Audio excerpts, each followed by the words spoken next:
Yeah, welcome, ladies and gentlemen, to the Three Bells podcast. This is the NXT After Stand and Deliver, ladies and gentlemen. Whew, what episode we got tonight? Very interesting, fellas. I'm joined by Des and Shane tonight. How we feeling? Des, talk to me. What's good, everybody? It's your boy Mundo, aka Mr. AKA himself. And man, oh man, what an episode of NXT After Stand and Deliver. Beautiful, beautiful show that we got tonight. Can't wait to talk about it. Shane O'Mac, how you feeling tonight, bro? Here comes the money.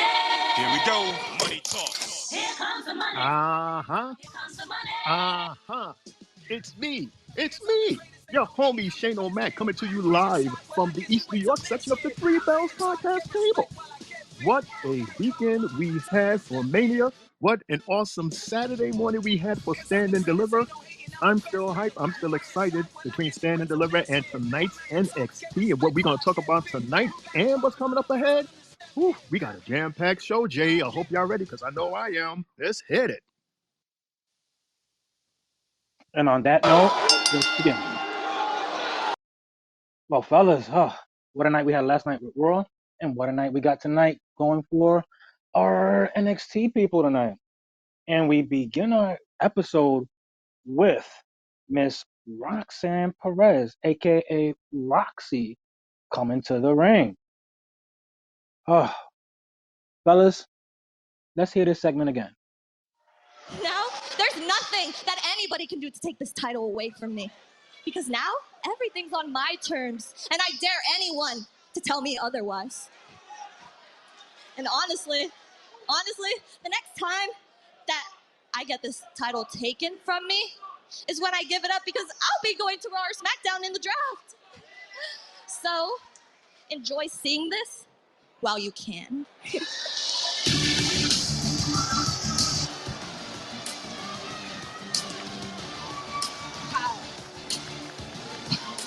Is this what we're in store for? You've been champion for 2 days. 2 days. And you're packing your bags? What? What, you're too good for NXT now? Stay on Raw. Go to SmackDown. But the NXT Women's Championship stays here. With me. Because I want my championship rematch. And I want it tonight. Come on, Lyra. You're not even medically cleared. Your arm is hanging on by a thread. Do you really want to waste your championship rematch tonight? Against Lyra might not be ready. But I am. Tatum. Look, I love that you stick up for me, okay? I love that you stick up for me. But I'm sorry for what I said after the match. I was just angry, okay? I'm good now. I can do this. I'm good. But are you?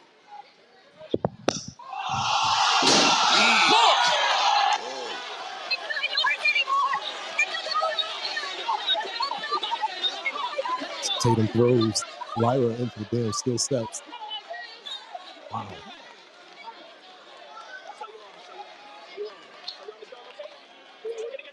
Wow. Wow, Des. Can you believe that, bro? What we just got from that? That's crazy. Oh, When I seen that, I looked like the dude who had the dreads and the bandana, and his mouth was like, "What?" I was like, "What?"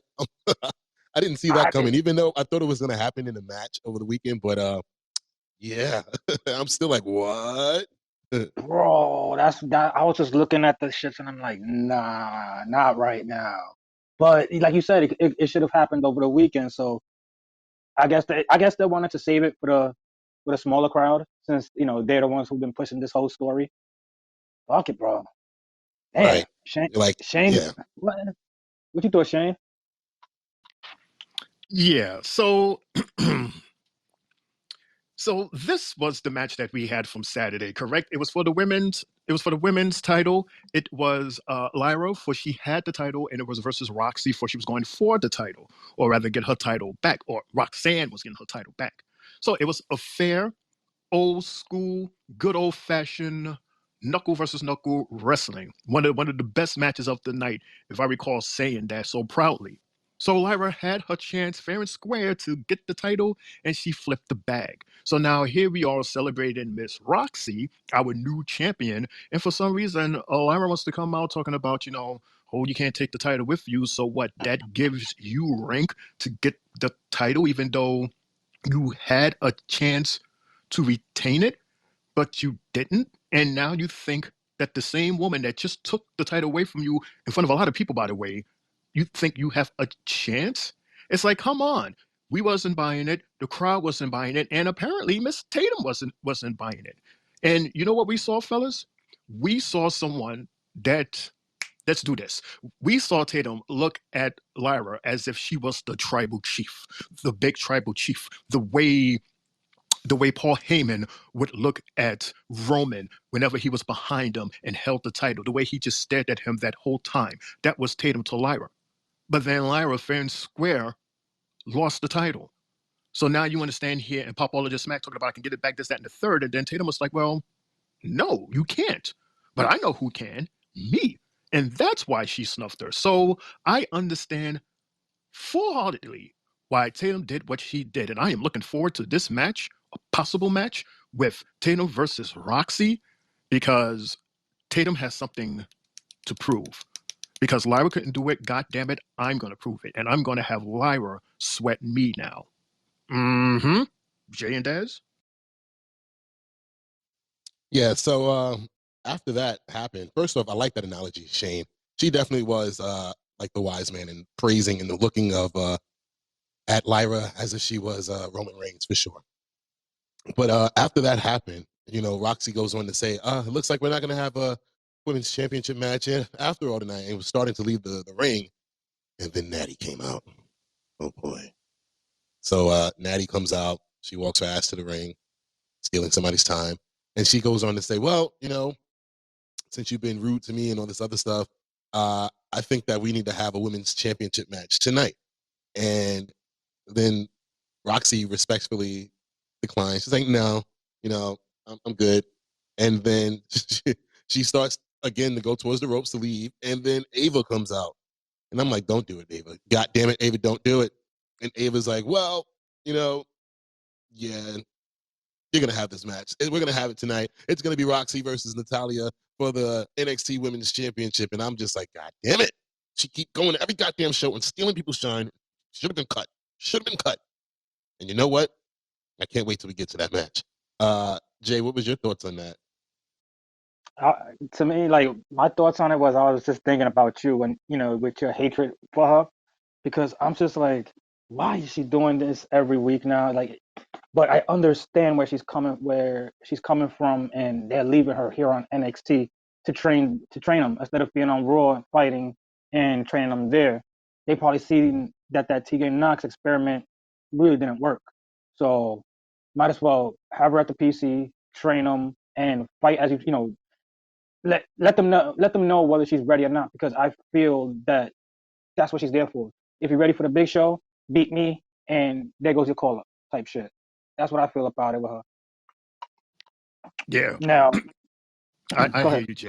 And Des, whether you want to accept it or not, a win over Natty is bigger than any of the girls that's in the NXT locker room because of who she is and what's under her belt and what's behind her name. A win over Natty, that's huge. It's actually bigger than a win over Tatum or anyone else. And yeah, I totally see what Jay is saying in terms of her being there, to help with the girls and train with the girls. And if anything, give the girls like that leg up. Give the girls that win. She doesn't mind taking that loss if it will help elevate them because she's Natty. So that's why she's there, Des. Like she does actually serve a purpose, regardless of the fact that she managed to skip the fire in and the cut phase during WWE. There was a reason why she wasn't cut, and we're looking at it right here. Long term, Des. Long term, she plays an important role in the women's division in all of WWE. I'm sorry to break your heart to tell you that because I know how much you don't like this woman, but hey, you got to give her some type of flowers for why she's there, right, Jay? No, because apparently I'm not the only one that feels that way. And you know what? Like I said, I'll leave it alone until later on tonight. We'll talk about it more once we get down that road. But remember what I said. Jay, Yeah, that's you. that you said no. After everything I just said, you said no. So yeah, I remember your no. I remember your once again. No. Yeah, no. Go on, yo. Oh man! After that, we had a little segment where Frazier and Axiom, were being told, or I guess talking to each other about this title chance being their last chance, and if they lose, they have to split up. And they're talking about, we belong on top. We should never slow down. We should be us, and we should, go out there and win. And that was a nice little quick promo that we got from them. And then after that, we got the Chase U segment. Mr. Dez, hit him away with the Chase U. Dude, catching Thea, that was amazing. But before their big tag team match tonight against Kiana James and Izzy Dane, I would first like to thank both Fallon Henley and Kalani Jordan for their help at Stand and Deliver, and present them with honorary Chase University. Thea Hell,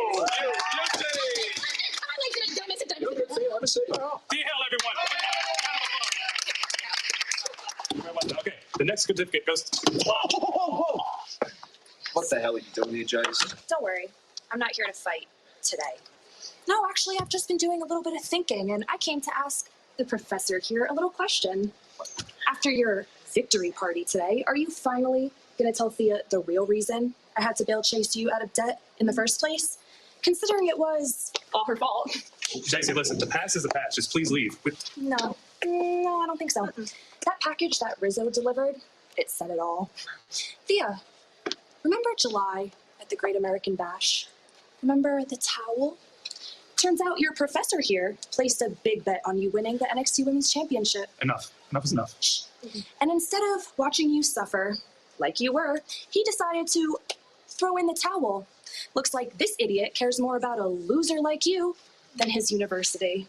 So much for your rebellious stage and treating him like garbage.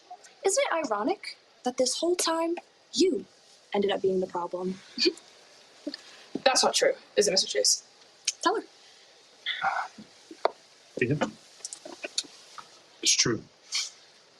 I placed a wager on your big match, and I'm sorry I shouldn't have done it, but listen, when it comes down to the university or Thea Hell, I'm going to bet on Thea Hell every single time. I know I should have discussed... Thea, I know we should... Wow. Woo, yo, that was spicy right there. Like, JC didn't even give two shits. She went in there, broke it down. Like, wow. How? That was spicy. Shane, what you thought about that one? So, because maybe I'm a little clouded here because I kind of missed that particular segment. So did he bet for her to win or to lose? What? I think it was he bet it on her to win and lost because he threw in the towel when she had a title match. Yeah. He betted on her to win, and yeah. Betting on her to win, but threw in the towel to cause her to lose, and he lost basically all that money. Everything, yeah. Wow, that's heavy. So why did she wait till now to mention that? Why didn't she mention that before? Because this happened some time ago, didn't it? Yeah, well, that happened pretty much last year. Yeah, and she was being friends with Thea that entire time. Now that they're frenemies or enemies, she's letting all the dirty laundry out. So I was like, damn, that's fucked up. That is fucked up. That is messed up. Like the whole thing is sad. So it's like, wow, where does Thea go moving forward? Because this is like, how can you trust this guy? It's wow. I'm just like I'm in a loss for words right now. After listening to that, and then you guys explaining like this whole thing happened like sometime last year, and JC like held it in this whole time, and I guess she kept it in her back pocket for whenever she needed it. If it be a year, 5 years, 20 years, we know how 2024 is. Should be coming up like 30 somewhat years later. Yeah, Thea, what's gonna happen next? What are you gonna do now, girl? I'm gonna stay tuned. I'm gonna see what she does.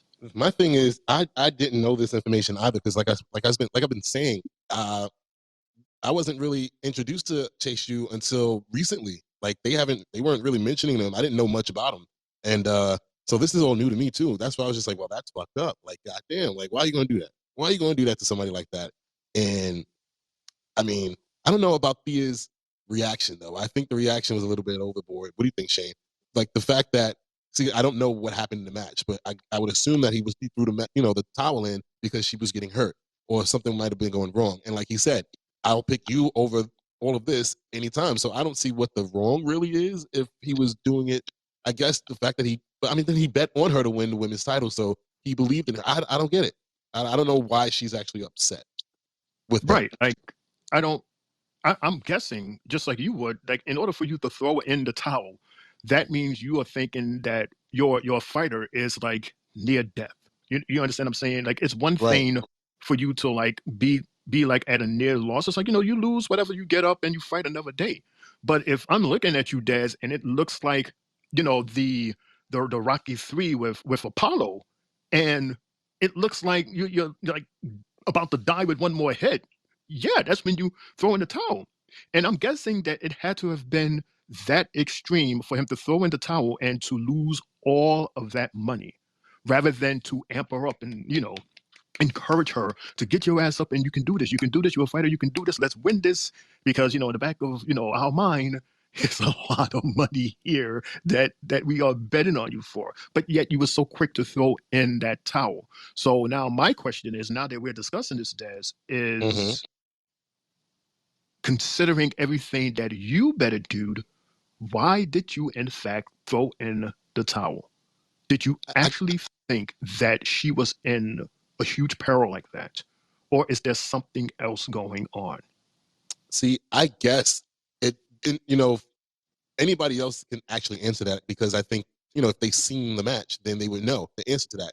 It's only a question to us because we didn't see it. So, we don't know what the situation was, the context, what was happening. So I think that's only a question for us. Now, Jay, I don't know if you saw the match that's in question.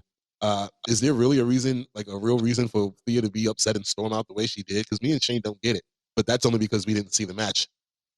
Because Thea felt that she could have had a chance to win, and in that match itself, she was doing her thing, but there was a later part in that match as to where she was getting her ass beat. So, Chase kept on hesitating here and there on throwing it in, and then eventually he threw the shit in, threw the towel in, and cost her the chance at the title. And she hasn't seen an opportunity since. So I could see why she's hurt because she hasn't seen that path again. That shit probably hurts her inside. Like, wow, you really, I understand you bet it against, for me, but at the same time, you should have never done that to make me lose. Because if I was to win, we would have won that money. But look at what happened, and then eventually the Chase U calendars because she was being buddies with JC James, as Des has stated, and you see what happens later on. The fallout now is the fact that we're getting the like you said, the dirty laundry. All that shit's getting spilled out there, and it's gonna be nasty. So this shit's probably not over for like at least another month or two. The way they're going with this. So Jay, because you saw that match, was it necessary for him to have thrown in the towel? Like, was she really that hurt that she couldn't continue and he had no choice but to throw in the towel? Like, was it really that severe? At that moment where she was getting her ass tossed, yeah, sure, yeah. But in the first half, the first 60% of that fight, she was pretty much dominating that. So once that one bad mistake happened, that was it. So he was already feeling the pressure, and so he said, "Fuck it, I'm throwing it in." Who was she facing? Tiffy, if I'm not mistaken. Oh wow, okay. Tiff time. Oh, Yeah, if I'm not mistaken. I'll make sure of that for you in a minute. I'll let you know like in the next minute or so. so Jay and Des, here's something that just popped in my head as we're discussing this, because Des, you understand where I'm coming from in terms of why you throw in the towel and the purpose of throwing in the towel, right? However, suppose if he actually did bet that she would lose and threw in the towel for her to lose so he could secretly win. And all of this is just a sham so that he can keep all of this money that he won, and with this whole charity and everything, they would get the money back and to chase you, and he will still get to keep the money that he got from winning because she lost. Is that a possible scenario that is like an oh shit moment once the truth comes out some way, somehow, Jay and Daz?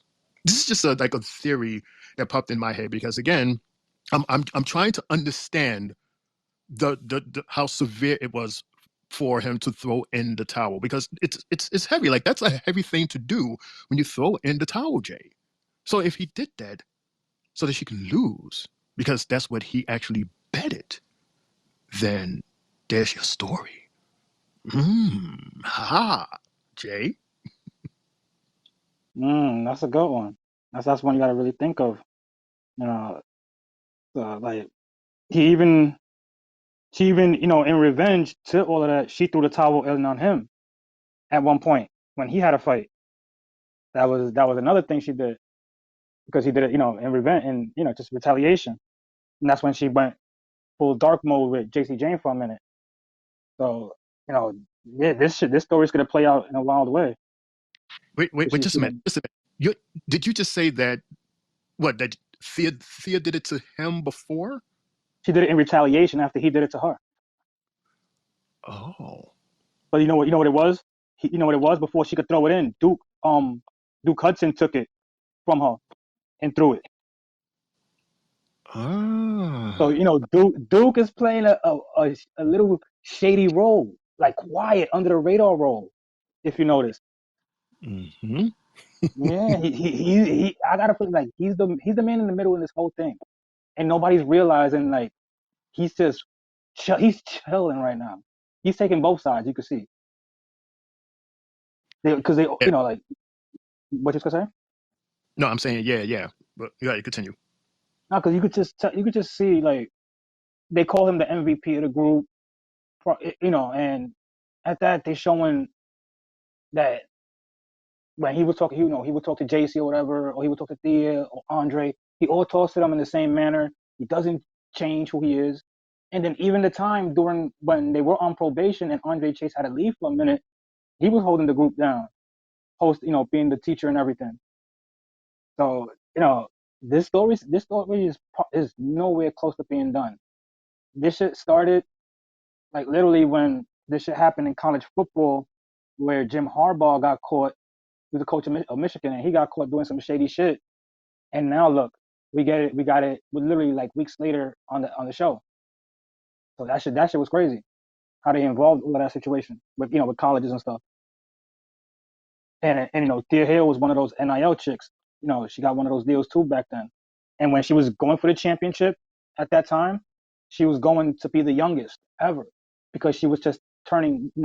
She wasn't even 20 yet when she was in this title shot. So she had a big opportunity ahead of her, and she felt that was her one and only chance against Tiff.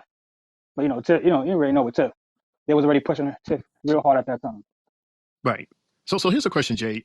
Because I Mhm. noticed that there's two different types of Theas. That Thea that fought Tifa, was that the light, fluffy, happy go lucky Theo, or was it the mean crazy one that we have now? That was happy-go-lucky, run around the ring in circles, and she's mad hype. Do you think that this Thea today can beat Tifa? Not yet, not yet. Hmm. Because the thing is, they're not giving Thea too many fights. She needs more fights, but she definitely deserves a shot eventually. After all of this, I hear you. I agree. I think that once, like you say, once she gets this Thea, get her nice and warmed up, get her feet nice and wet for the ring, till she builds up that moment, till she convinces all of us that she is ready. And I can see that happen because I see the heart and the passion in her, and I see that drive. However, once again, you really have to use your brain, Thea, and focus. Don't use your emotions because your emotions is going to distract you because we've seen it so many times and we see it from you yourself. So now that you are more attached to thinking and bringing out this more angrier and more purpose-driven Thea using your brain, stick with that, and baby girl, you're going to win way more fans than Mr. Boom and Mr. Sparkle Booty. Ain't that right, Jay? Exactly, bro. Because she really got a nice move set. You know, we've seen her go crazy and give that Kimura lock. We've seen us lock that shit on, and she doesn't let go once she's locked in. So she's like a small little pit bull. You know, once the pit bull locks her jaw, that's it. They don't let go. That's what she is. She's feisty as hell. And you know, I'm okay with the way that they're developing her. And you know, she got a good maybe a year and a half or two before she probably moves up. She needs to reign before anything. And she's young, so there's a lot of room for her, bro. Plenty of room, and she's worth it though. I ain't gonna lie to you. But after that segment, that pushes us into the tag team match where we have Kiana James and Izzy Dane versus Kalani Jordan and Fallon Henley. Our first match. Our first match. Yes. Wow. Jesus, bro. Normally we would get the match first before we get to talk, but we got the match 2 segments after, and that was, I don't know how long that took, but that was pretty deep. We're almost an hour into the show. We're almost an hour into the show. Yeah, it's about to be 11 o'clock. But at first I was pissed off. Yeah, at first I was pissed off. I'm like, Sean, don't do this. Don't act like Vince McMahon, please. Don't give us the same shit we just saw over the weekend. I'm like, the only thing that's missing out of this match was Thea and JC. I'm like, bro, we just seen it. Matter of fact, I think we just saw this shit last week too on NXT. Like, bro, what are we doing, Sean? But it is what it is. You know, the match was cool.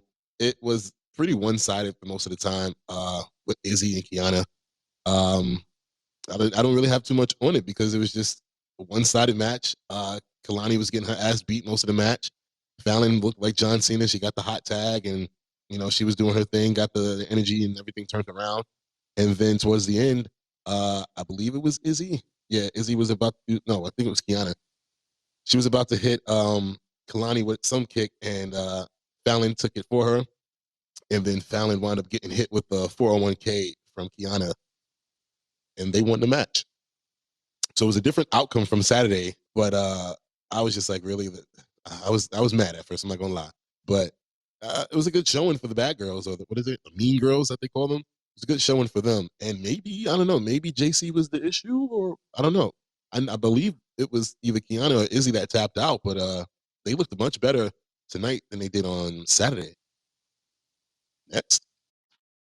I'm trying to understand, fellas, what is the difference between today, Tuesday, and Saturday? Like Saturday, that's the time where you're supposed to pull all the stops and you're supposed to use everything and you're supposed to just show up and show the hell out as much as possible. This win, you should have gotten this win on Saturday. What you think? You think you actually did something tonight? You know what it was, Shane?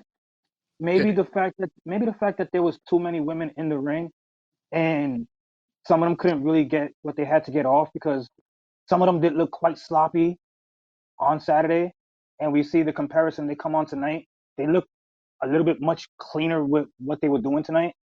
Maybe there was some, you know, that little thing in between it that I would say probably is the cause to it.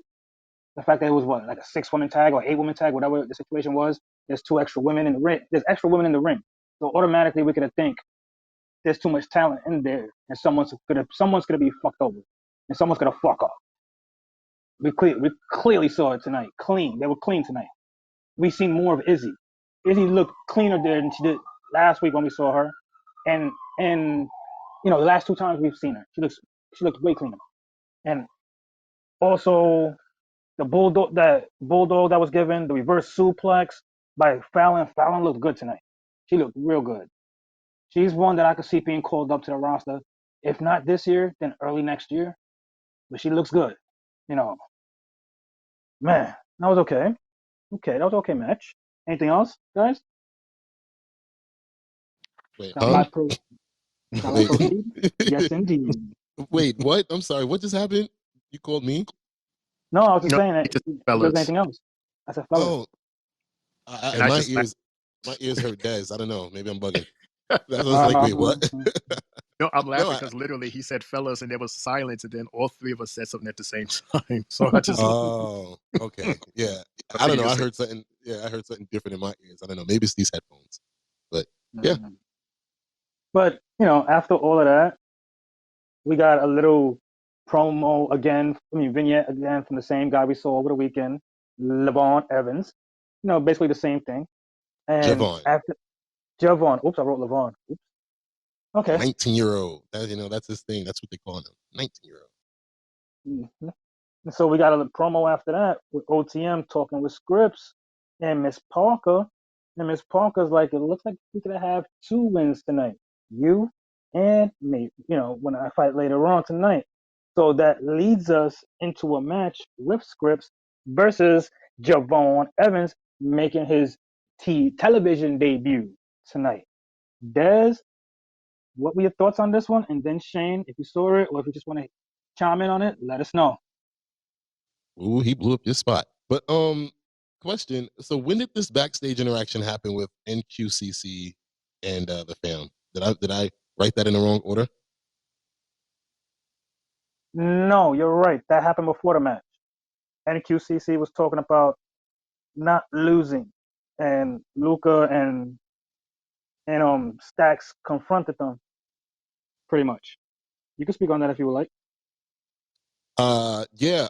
What's William Regal's son name? I can't get it for nothing. Ay, Dios mío. You Ay, too, Dios right? mío. Yeah, I can't. Dempsey. Charlie Yeah, Charlie Charlie Dempsey. Dempsey. There we go. My head saying Gable, but I'm like, no, Charlie Dempsey. He was explaining to the other guys of his crew about GWC because he was there too with Shayna. I believe that was Friday, either Thursday or Friday, and he won his match. But like he said, he got a black eye. He was like, yeah, there's no ropes and all this other stuff. And he said, you see the black eye right here? Yeah, I got the black eye, but you know what? I won. And I was like, I respect that. He went basically into uncharted waters, uncharted territory, brutal as fuck, and he came out with the win. And I don't know what's going on between NQCC and the fam. Like I don't know what they were kind of pissed off about, and they were waiting for the Don to come back. But I guess we'll expand on that more as we go forward. But excuse me, guys, I have the hiccups out of nowhere. But yeah, into this match, Scripps versus Javon, and I'm like, okay, this dude was getting plugs all weekend during WrestleMania weekend. I'm like, they're putting you up there, so you got to live up to it. And I really enjoyed this match. For once, Scripps. Now I know his name. I forgot his old name, but for once, Scripps is actually looking like a competitor. But obviously it's because he's going against a new guy. So he was looking pretty tough out there. Javon hit a nice drop kick, nice clean high drop kick that was just beautiful. And then Scripps hit a standing shooting star. I was just like, I didn't know he can do that. Or if I did know, I forgot. I'm so used to him being on the outside, being somebody's manager. So yeah. And then I don't know, this dude Javon hit a sick cutter off the ropes.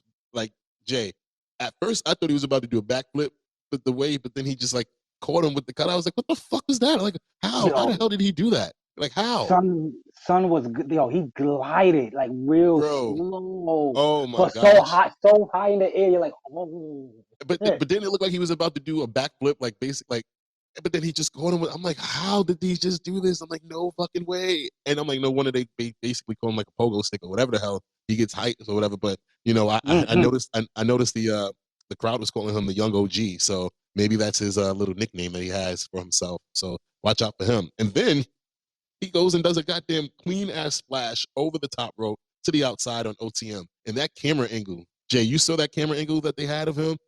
Basically, the camera was shooting. It was at the It bottom was of the ring. following him. The, That shit followed him in the air. the camera was literally pointed up in the air, and you see this dude fly over the rope past the camera and hitting them. Like Vic even said, I've never seen a shot like that before. He was like, this is unreal. This is unbelievable. I'm like, okay, Lee Fitting is he's putting things into NXT as well, because I've never seen a camera angle like that myself either. That was sick. Like that made the move look 10 times crazier. I was like, wow. Wow. But the move was clean as shit anyway. And so, and then his finisher, I was like, yo, I've never seen nothing like that. Like, how do you have so much hang time to do one thing and then turn around and do like a 360 spin and hit this motherfucker? I was like, yo, I'm like, who the hell is this kid? Like, yo, I like him. I like him a lot, and he definitely has a bright future in the WWE. And he's young. He's only going to get better.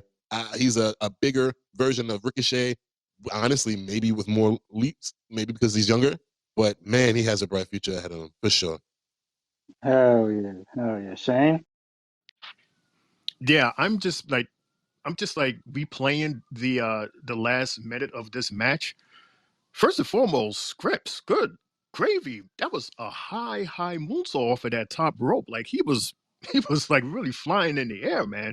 I was very impressed with Scripps because we usually don't see him because like that says he's usually like on the side being the manager, and every once in a while he'll sneak a move here and there to cheat.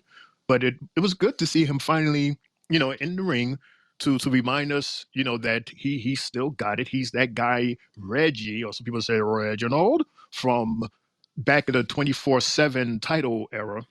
Oh He yeah, was doing a whole lot Reggie. of people there. Yeah, Thanks, Reggie. Shane. I forgot the name. Thanks, Shane. I remember because I used to make fun of him and go, Reginald, like that's the you in trouble. That's the name you call him. But yeah, that and this guy, 19, and he's fresh, and he's hungry, and he's strong, and he's light on his feet. I mean, talk about giving Ricochet a run for his money. I want to see Evans. I want to see him horn in on his essence more. Like you understand what I'm saying? Like this was an awesome debut. I want to see this momentum keep going because I want to know if this is him. Because like with Ricochet, we know who Ricochet is. That's Ricochet. Ricochet, that's him, right? If this is you, Evans, there's gonna be a moment where we're gonna say, okay, he is ready. Bring on Ricochet, and we are going to have one of the most bedazzled matches in a long time. So you definitely got our attention, Evans. Congratulations on an awesome debut. And you know what? We got to give flowers to Reginald also. I'm sorry, Scripps, for reminding us that he still got it. Because let me tell you something, Des and Jay, that moonsault off of that top rope was absolutely beautiful. I wish he had landed it, but considering that he did it, I thought it was awesome. Jay? Not bad. Yeah, Scripps actually tried tonight. I give him his credit. He's standing in there with someone that is similar to him. They both got bunnies. They're quick around the ropes and they know how to jump. They're fucking jelly beans. Like they was doing the damn thing. And for a 19-year-old to have this type of athleticism and shit, I was just like, yo, this guy is the limit for a kid like that. Because he was just everything he was doing was so crisp, clean, and it felt like it was like slow motion. And he was just catching the hell out of Scripps, with that. I called it a modified in-air Cody cutter that he did because it looked like you said he was going to switch to something else, and he said fuck it and change the other way and cut it, son. So that's what I was, you know, thinking about it, and the fact that he did it for his grandmother. His grandmother just recently passed away, and he was like he wishes that she was there for him to watch him. So basically this match was for her, and there was And no. the finisher. Yes, that fucking 360 corkscrew. Holy shit. I just thought it was gonna be a regular like 450 or maybe a 360, but no. He flipped and then body went sideways, Yeah, corkscrew I and don't get it. I don't know how the hell did he do? what? He did two moves within the same time. Like, how the fuck did he do that? Like, bro did two different moves and still was in the air. How? Like, how? Damn. Yo, real quick. His debut video, it was posted 45 minutes ago. Right now, it has 3.6 thousand views in 45 minutes. This kid is gonna be something special, man. He's gonna be something special. I still don't understand how the fuck he did that. How the fuck? Yo, insane, insane. Since we on this subject talking about him, and since Shane brung up Ricochet, if that match was to happen, who would you go for? Shane? Um, Des? Hmm. You know what? Like I said, because this was his debut, right? So when you try something or do something for the first time, you're hype and you're excited. So you got that umph to prove that you belong here, that that you can show everybody that you can do this and you do that, so you'll be dazzling. You're showing off. You're putting extra polish, on your bumper, so you can look real nice and pretty and shiny, like a nice new car at a car show. You know what I'm saying? My thing is, will that bumper still shine the same moving forward? Will you still have that same pizzazz moving forward? Will we see the same Javon moving forward enough for us to say, you know what? I think it's time for him to advance to somebody at his level, like a Ricochet. So you're going to have to give me a while, Jay, for me to see this guy. I need to see more in-ring action with him, and then I will have a more definitive answer. But it's too soon for me to answer that question. But I would love to see them two there. If this is what we get moving forward to a point where it will happen. But for now, I have no answer for that, Jay. I'm sorry. It's too soon. Obviously Ricochet would be the winner of that match, only because he's the veteran, and it would be the type of win where it's a respect, like, God damn, you put me through a good match. You're gonna be somebody this, one day. So that's how I see that going on. If they were to go one-on-one, it would be obviously a win for Ricochet, but the match itself would put on such a good show that the loss wouldn't mean anything to Javon. It would be the fact that he got displayed and put out there, and he put up a great match against a veteran such as Ricochet, who is the highlight of the night. So I think that, again, it's another situation where I'm like, there's no loser. Everybody looked good, just like that Saturday match between all the guys in the North American Championship match. So that's how I would look at it. Ricochet would be the winner but the overall thing is to make Javon look really good and make him look like somebody that's going to have a bright future moving on into WWE. Quick question then. Do you think they should bring back the Cruiserweight title? Do you think like maybe SmackDown or Raw should invest in getting that title back, since right now we got so many of these type of guys in the ring? That's a lot of aerial, and they are under 200 pounds. No, only because it's too hard. They're scattered around everywhere. It's not like they're all on one show. So the fact that they're not on one show, it'll just be too hard. I mean, unless that champion would be granted, the chance to go back and forth between shows. But I mean, at this point, I don't think we're going to have that anymore either. Now that the tag titles have been separated, that was the last bit of people going back and forth. So in a perfect world, yes. But if that's the case, then you would have to bring back like a European title or something like that just to match it. Because again, it's just, everybody's not on one show. Everybody's scattered around everywhere. And trust me, I would be a fan of it, but yeah, to maneuver that would be crazy. Okay. And after that match, we got led into a Natty versus Roxy fight, but there was a segment where Ridge was getting interviewed. I don't know the lady's name, but she asked him, about his loss, and not his loss, but when he was on the panel the other day and everything, and he was supposed to be taking a break and everything, and decided to hit Gacy. What was that for? And everything. And Ridge was like, more or less, hey, I'm sorry. I'm coming here to apologize to him and such. And here comes Gacy popping out behind the curtains and said, it's okay. I accept your apology. And then LWO pops out and tells Ridge, we know the real Ridge that we saw on SmackDown. This ain't the real Ridge. He's not sorry. He doesn't apologize for nothing. And then he walks out the door and slams the door on Joakim Wild's hand, hurting him. Yo, Dez, what the fuck? This guy is staying hurting people, bro, purposely. I'm not even gonna lie. At that point, I was just laughing. I'm like, you got to be fucking kidding me. I'm not gonna lie to you. I was just laughing, like, you got to be fucking kidding me. Like, really, really, really, like, bro. Oh my gosh. And now, whatever. Yeah, that shit was retarded. I was like, no way he's gonna slam the door on his hand, and he stands there to get his hand hit. Like, how stupid are you? Like, It bro, looked like move he wasn't standing there. He was trying to follow behind him because he pushed him. Like, bro, who the fuck you think you pushing? But the thing is, while he was, trying to put his hand in the direction of the door, Ridge slammed the door behind him, and he caught his hand in the doorway. I'm like, bro, you fucking for real? Like, bruh. Yeah, but then he's sorry. He was like, I'm sorry. Like, no, bro, get the fuck out of here. You ain't never sorry. Right. And Gacy ripped him a new one too. He said, yeah, I understand. You know, it's the biggest Stand Deliver ever, and you were on the panel and you weren't really doing shit. You know, I get it. Like you wanted your moment, basically. So he was taunting him. So I definitely see something coming of that in the near future, for sure.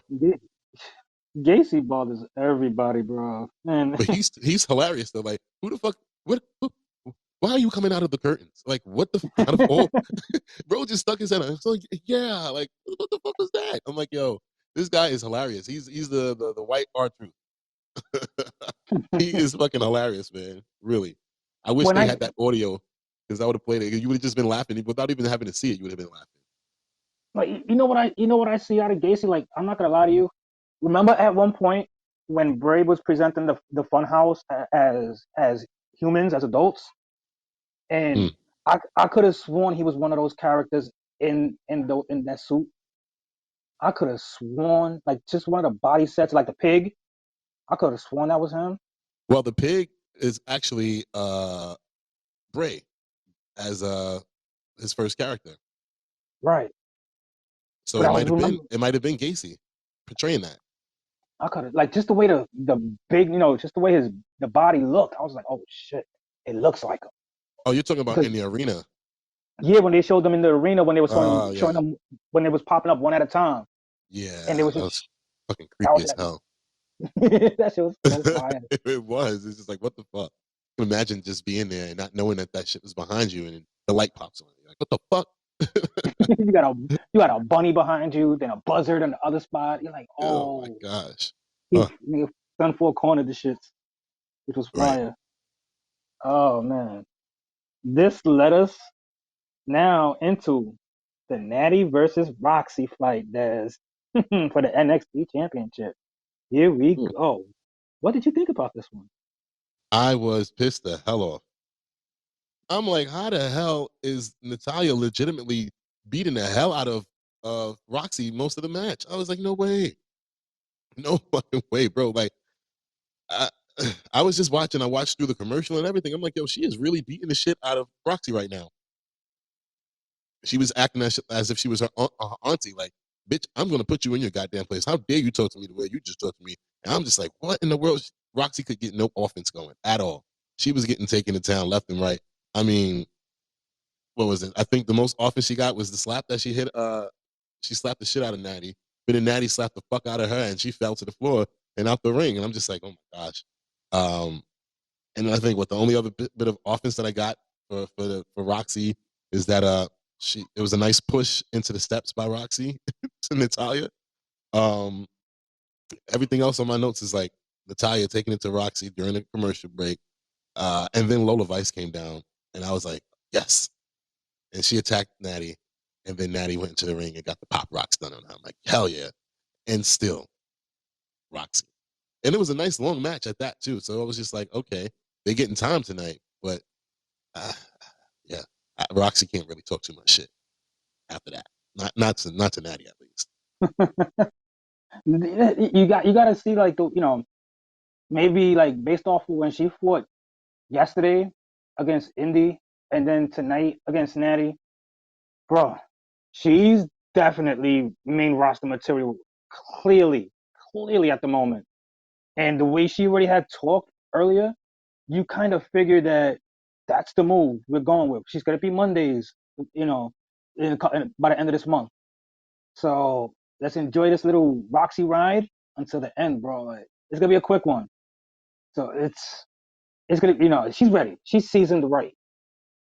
And maybe this fight with Natty was the fight that, like I was saying earlier, pretty much determines if you're really ready or not. Because now you beat a main roster person, you beat someone that has a title, and she's basically the one that's been there the longest out of any female at the moment.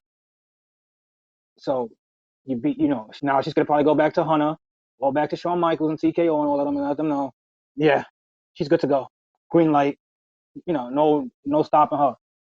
So hopefully, like when she does get that main call up, guys, I just I just hope they fit her in the right way against the right opponent. We got her fed. They fed us with Indy, and I think they should trade roles. Indy should get back down to NXT, and Roxy takes her spot off the rip. Indy's not it. Indy got to practice more.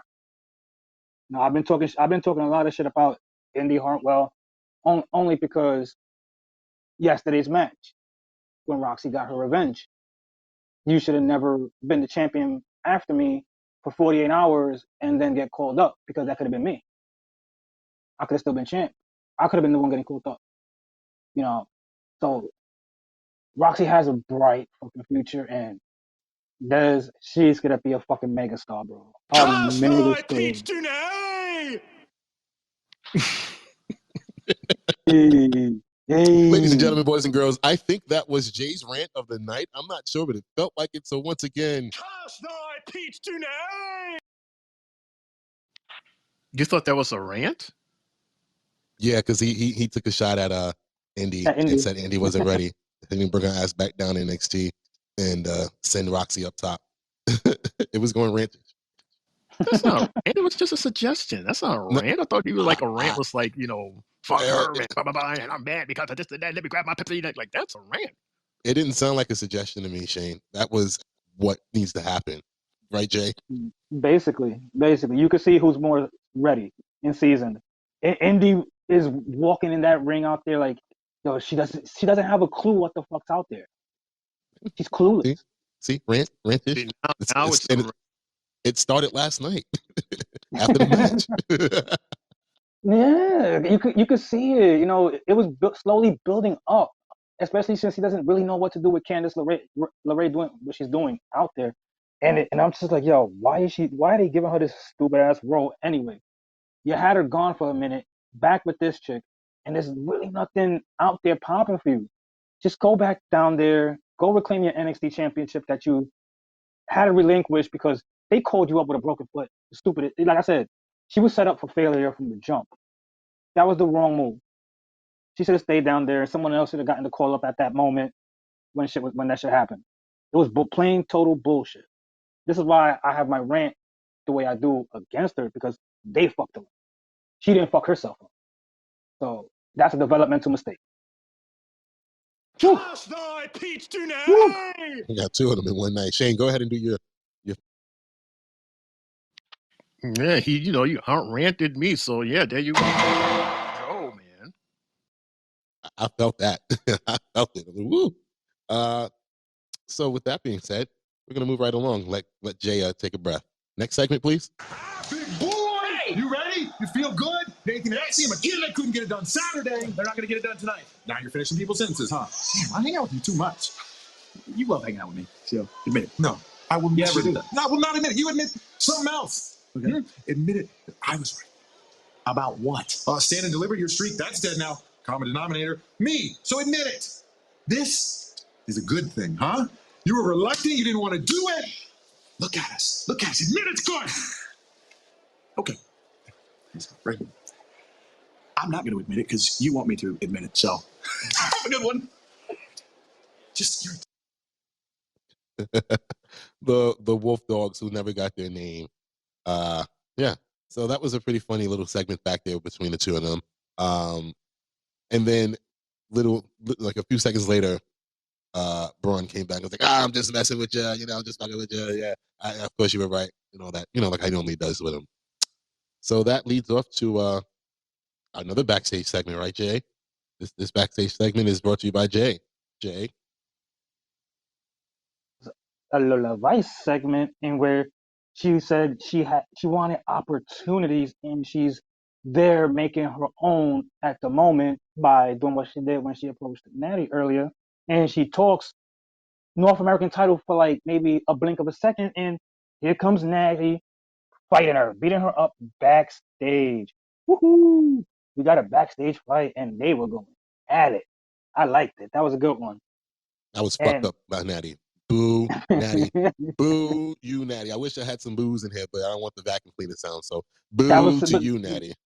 But see, that's something different from Natty. We're not used to Natty going backstage and wanting to fight people and beat them up.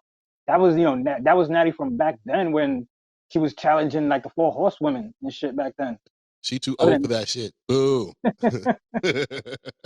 Now that's gonna more than likely set up a matchup between the two, because Why else would she be fighting Lola? To see if she's ready to be a champion in NXT.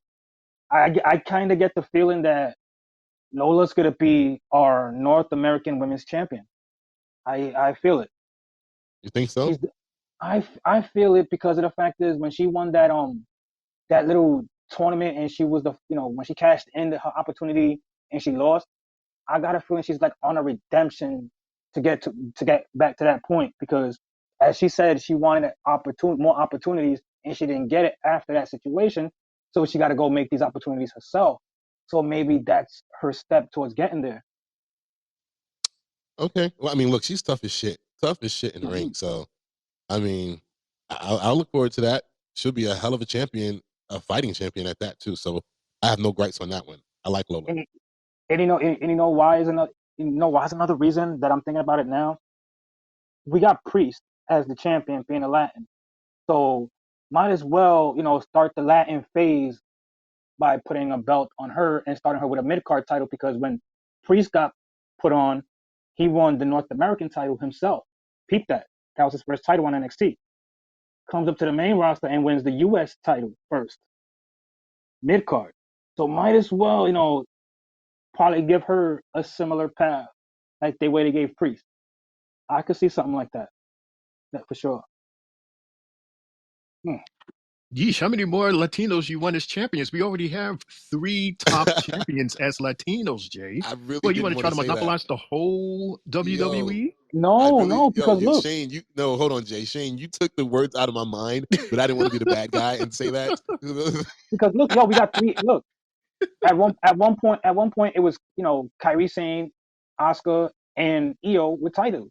You had the Asians with all 3 with titles. So it's like the Asian phase. Not so the we got to same. go through. No, I'm just saying we got to go same. through a Latin phase where Latin people start winning championships. No, we don't. Yes, we do. Yes, we do. We Yes, have we do. enough. They are literally at the top of the company. You're talking about the women's tag team championships that nobody gives a shit about. Nobody cares about that. They still the tag champions.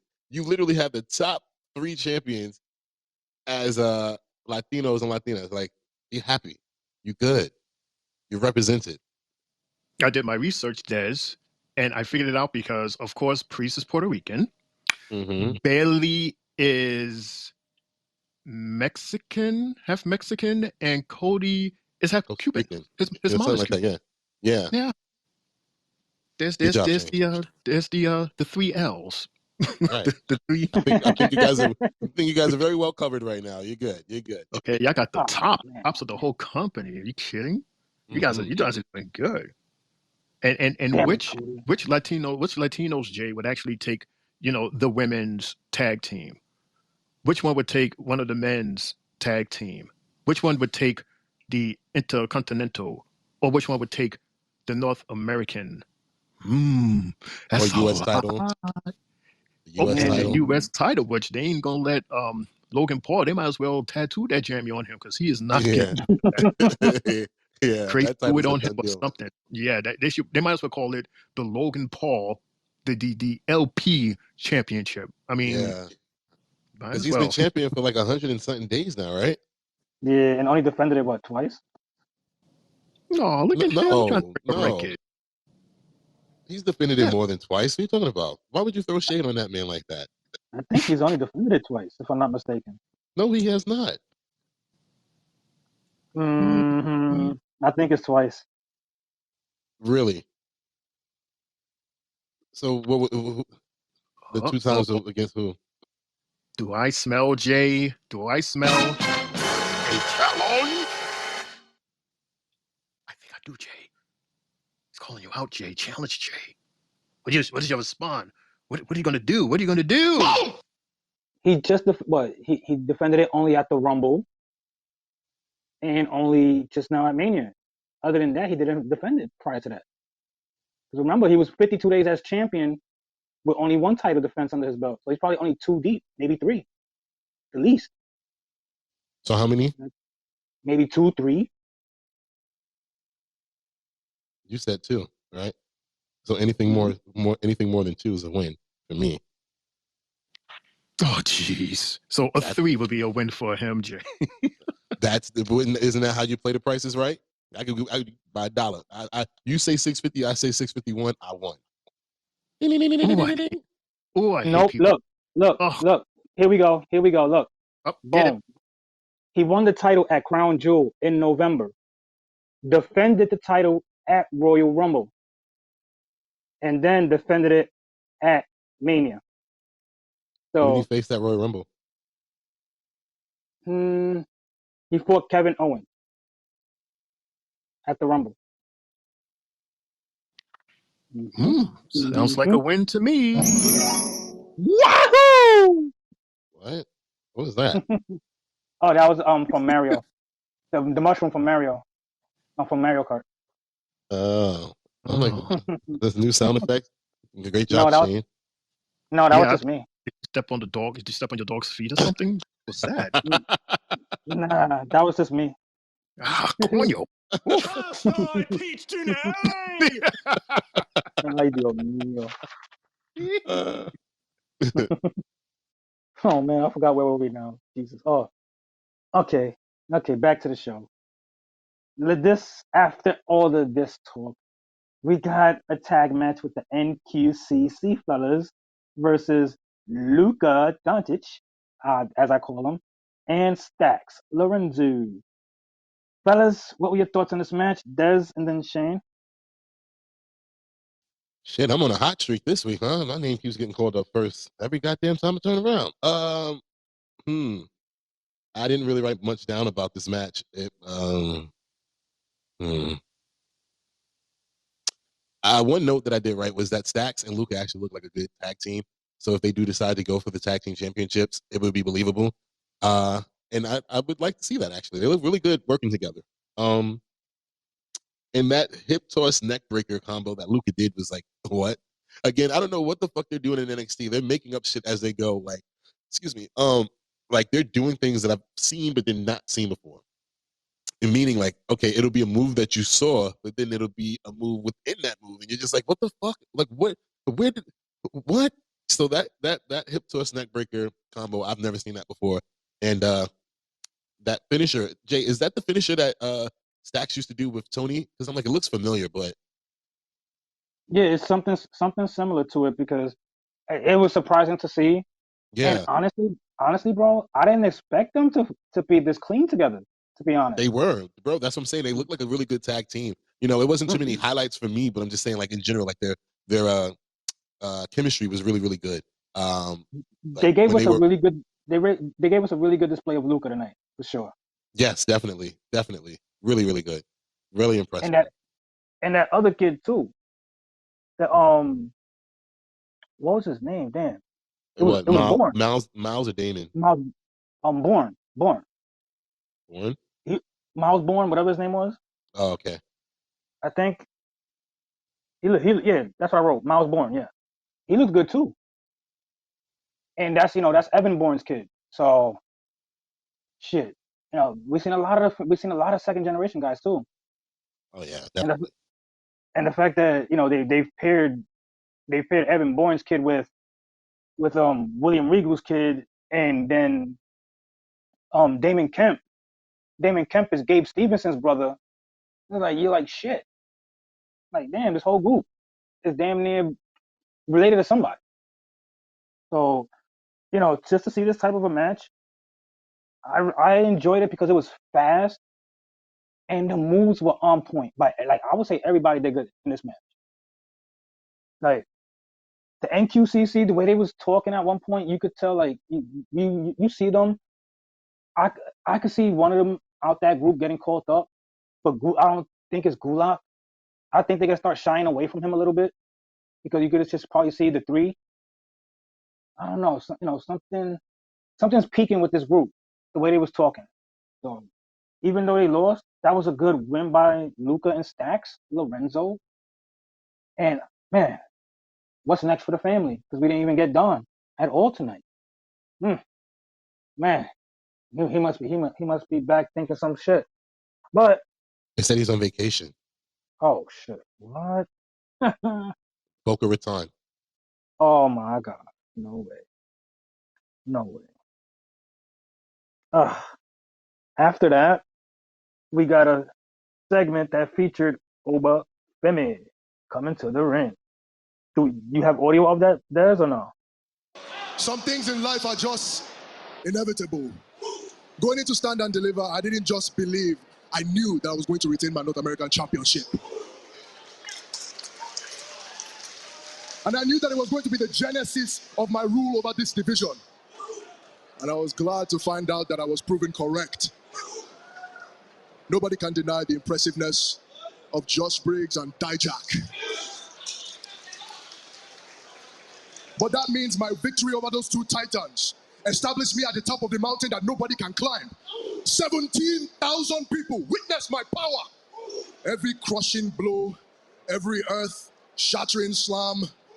But the only thing I could think of was this very moment, in this ring, right now, after the fact, standing in front of all of you, still the North American champion.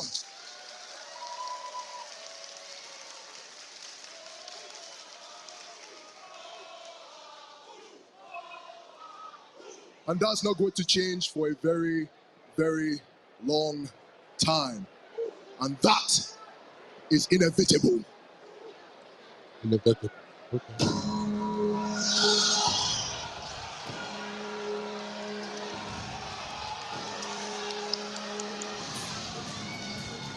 Not Ivar getting a pop. Okay, Ivar. Over. I can tell by the look on your face, you didn't foretell that I'd be here tonight. The whole world is talking about your match from Saturday. And when I saw that match, I loved the chaos.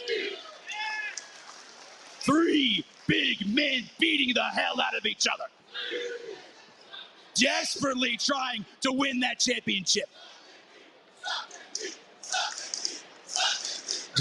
Slapping me. Slapping me. Oh, but that is exactly the type of fight that I live for. Ivar, I know you didn't travel all this way just to come here and exalt me and give me compliments. Tell me, what do you want? What do I want? Oba, man, when I watched your match, I don't think I've ever heard I Ivar felt talk a this long before. deep jealousy. And not just for that championship around your shoulder, because I wanted to be in the fight. Briggs and Dijak threw everything they had at you, but you remained the immovable object.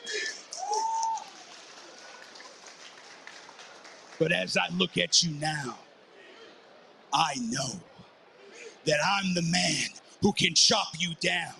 And I'm the man who can take that North American championship.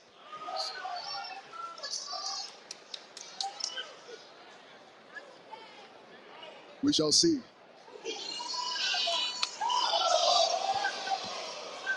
Yeah, you're right. We'll see. Oh, Oba strikes first. But Oba right now is getting rocked. Whoa. I'll tell you what, if Ivar played for the Vikings, he would have just had a Kyle Brandt angry run. No one has ever left Oba lying before. Oh, shit. Woo! That was crazy. Are we getting ready to feel the rage? Yeah, the way the crowd was chanting meat, and then they was chanting slapping meat. Yo, Meat. I was like, no Meat. way. And after every time he said something, they said meat. Like, yo, NXT crowd is unreal. They are so unserious, man. Does that follow him? Slapping meat. Does that follow him to the main roster? I don't know. Oh, The main roster, not all the fans are, and they're not like, they don't watch NXT, so I don't know. that should be hilarious. Yo, Slapping meat. Shane, what are your expectations for this fight? Man, listen. First of all, shout out to our remaining North American champion, Mr. Femi. That was an awesome promo that he threw. And when Ivar came out, I said, shit. Man, listen, because you guys already know, especially Des, you know how much I like Ivar. A guy that size that can get on that third rope and do what he does and does and does. Man, listen, and you calling out Mr. Philly after he just went through that whole triple threat with three of those big meat guys, and now you an even bigger meat guy is coming out of him, and No it was Diddy. weird. Yeah, no, but wasn't it weird, Des, to see him in regular clothes? Like, was that like cowboy clothes or something like No that? Like, makeup. I think it was still sort yeah, of kind of like the Viking Raiders clothing, but there was no face paint, but he still had the braids and everything like that. So, he still had the character somewhat. He was in blue jeans, though. he was in like in jeans and looking like Yeah. cowboy heels. Like I got like a cowboy coming out of the bar, and he probably saw Uber's promo, and he's at the bar. He finished his drink, and then he walks out, and then goes straight to NXT and calls out Uber. That's what I got from his attire, because he didn't look like a Viking Raider. He looked like a separate character from the Vikings. He looked like Ivar. So is this question, Jay and Dez? Is this a new Ivar that we were presented tonight? Are we going to get the Viking Ivar or this Ivar? You know what? You know what I would call this Ivar? Like coming out of the woods Ivar. Like he's still a Viking raider, whatever. But this is like he just hung up his clothes to dry, put them on. This is his attire when he goes away from the woods and he has to go shopping or whatever. So this is his, non-Viking clothes. But when it's time to wrestle, he'll turn into a full-grown Viking. But I hope he keeps that look. That look is fire. I would rather go with the jeans and some nice high boots and a nice button down that looks kind of rugged out there. Throw it on him like a nice little Letterman or checkerboard type button down or whatever. Keep him kind of in that woodsy type of dressing, like he's just popping out the woods, like he lives in a cabin or something, type shit. But he's not a cabin man. He's a Viking man. I like the Viking. Like, we don't have too many Vikings in the WWE, but we have a lot of cowboys. We got a lot of guys that lives in the woods. A lot of guys live under the woods. So why not keep this cool look? And will we still have Valhalla with him? Because I haven't seen or heard from her in a while. Is she about to be put in the file cabinet, Des? No. Think so. Either character. You think so too? Yeah, she hasn't been around since that episode where she put the antlers or whatever you want to call it on Michael Cole's head. I haven't seen her since then. Yeah. And he even mentioned it at one point. Matter of fact, because then I think the following week Ivar was not clear to compete, and then when he came back, we haven't seen it since. I will say this though, regardless, I just want to see Ivar fight. You could be whatever character you want to do. I like you as a whole, man. Like you're just an awesome, awesome dude, and I'm looking forward to seeing more of you, man. Like really. Shane, do you feel that this is a full-time singles run for him? I mean, there's no word on the other guy, so hey, Ivar, milk this shit up, man, and enjoy it and keep on riding until the wheels fall off. And they'll say, hey, is it time for him to go back to being a tag teamer? Me personally, I mean, because he's doing so awesome right now as a single competitor. And then to go back as a tag teamer, that means that as a tag teamer, we're only going to get like, yeah, that's a tough one, man. I don't know. But I'm really enjoying him now. And again, I don't even know what his partner name is. You guys might know it. I don't even know his partner's name, and I don't even know Eric. His moves. Yeah, Eric. And you keep telling me Eric. And but I forgot. We had this convo a while back on Raw when we were trying to figure out, like, should he just go full blown singles? Because at one point it felt like he was carrying Viking Raiders the name, but it's like you're telling us that his partner had a neck injury and he's not going to be back for a long, long time. Why not just let him do his thing? And I think that at this point they figured out, okay, he's shown us enough on Raw, and why not give him a chance? And why not go for NXT? Oba is a equal opportunity ass kicker, but he's big enough to believe, to have someone like Ivar go against and it not be like a step down for him. That's, I think Dom is the reason why that it's okay for you to go after the North American Championship, because he brought it to Raw, he brought it to SmackDown, and as well as defended it on NXT. So you got to give Dom his flowers for that as well, for making it okay for main roster people to go after that title and not feel like it's a demotion or a step backwards. I don't know. It seemed to me that Don got that title so that the whole Judgment Day would have gold in their hands. Because what other title would Don would have captured in order for them to have that gorgeous gold picture of all four of them holding titles? Well, Was that the only one that you were capable of? if the United States Championship was on Raw instead of the IC title, he would have had the US Championship. His father was the one holding it, but since he wasn't on SmackDown, he didn't qualify for it. And Gunther was going through that whole 2-year reign, so you didn't see him beat. I mean, you saw what happened when he went against him. So literally, the only that was left was the North American. Huh, okay. Yeah. But you know what's crazy though, and I'll say this: when Solo Sikoa won it, that North American Championship, and he came up to the main roster with it, they didn't let him keep it not even a week. Shawn Michaels was like, you got to bring that one back. We got to strip you of it. I felt like at that point right there, that was kind of messed up. And you see, like you said, how Dom won it, the whole group had a belt. If Solo was to been on that roster, I mean, on the Bloodline fully with the North American title, then the whole entire Bloodline would have basically had titles, straight with him just being called up. They should have left it like that. I was tight when they did that to Solo. Yeah, it didn't make any sense, especially once you had Dom have the title on the main roster. It just doesn't make any sense, but that's it. Relax. Let me play this voice message real quick. Hey, shout out to the panel. This Rock. Shout out to Mundo, Dub, folks. Shout out to TJ, Triple J, Shane McMahon. Shane McMahon in this motherfucker. This your Rock. It's this Bay Area great white shark. You see that grill on that nigga ass grill on that shark. I was wondering why the loved ones, why their faces was stuck to that TV the other day and motherfuckers didn't want to drop Granny off nor pick that nigga up. I'm like, what's going on with everybody like WrestleMania? I'm like, that shit still come on? I'm like, which one is it? I think they said either 30 or 40. God damn.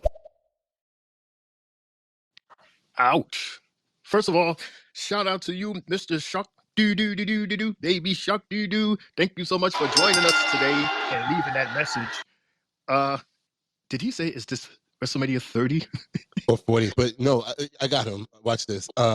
It's because of how WrestleMania ended on Sunday. It was incredible. If you were a child or a teenager during the Attitude Era and you were watching that, or if you were a child or a teenager during the Ruthless Aggression Era and you were watching that, or even if you were a PG when PG first started with WWE and you were watching it, it literally crossed all three of those eras on how this match ended on Sunday night. So yeah, it was a point where you had to just sit there and be like, holy shit. You got The Rock, you got John Cena, you got the Shield version of Seth Rollins, you got The Undertaker, and then you watched Cody Rhodes finish his story. So it was so much going on that across the wrestling world, everybody was just like, what the fuck? Because we've never seen anything like that ever before, especially the closeout of WrestleMania. Jay. Facts, because you had the 90s, the 2000s, 2010s, 2020s. You're like, wow, four different generations of wrestlers in the ring at the same time, all performing, and it was just like I was saying the other night. It was a what the fuck after what the fuck moment. You just couldn't help but just like stand up or just lose your mind. It was wild, and this one's gonna be talked about for a long time. Like You even the laugh, generation. Talk to me. I had my parents watch it tonight, right? And my dad, he's the one, him and my brother, they introduced me to WWF when I was a kid. So, and my dad, he was just, we watched every pay-per-view during the Attitude Era. So I put it on and I was just watching his reaction at the last minute. I was explaining everything as far as like Rikishi kids, and he's like, oh, that's cool, that's crazy. My mom is screaming and yelling. And then now John Cena comes out. They know who he is. So they get it. And my mom's like, wow, he's still in good shape. He picked up Rikishi's son's big ass and put him through the table with one arm. I'm like, yeah.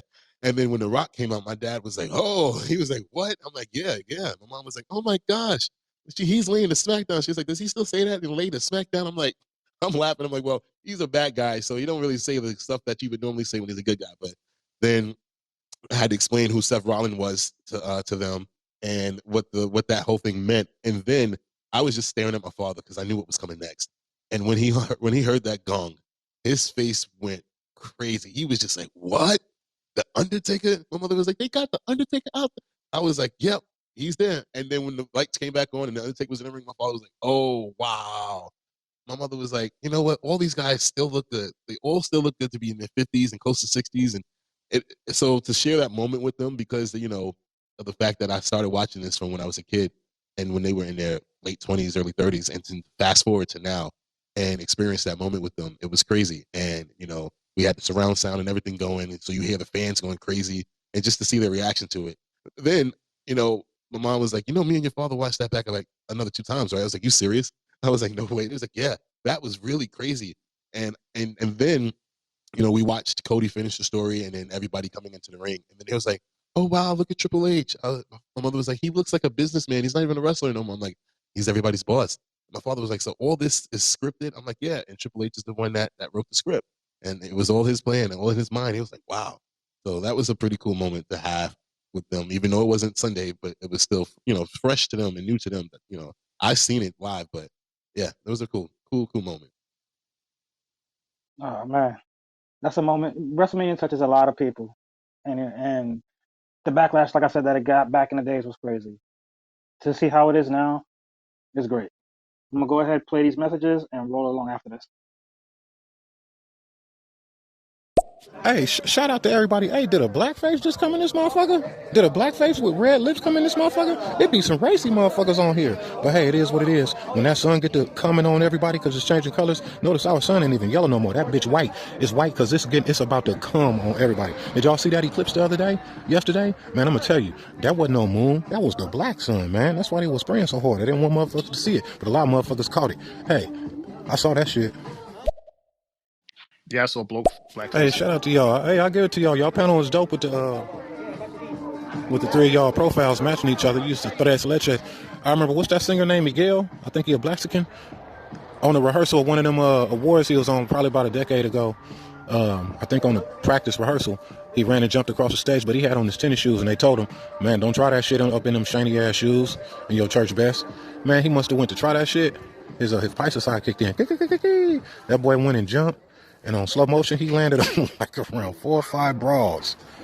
And they told Hulk Hogan, "Yo, the actor singer Miguel, he did your leg drop move on the broad."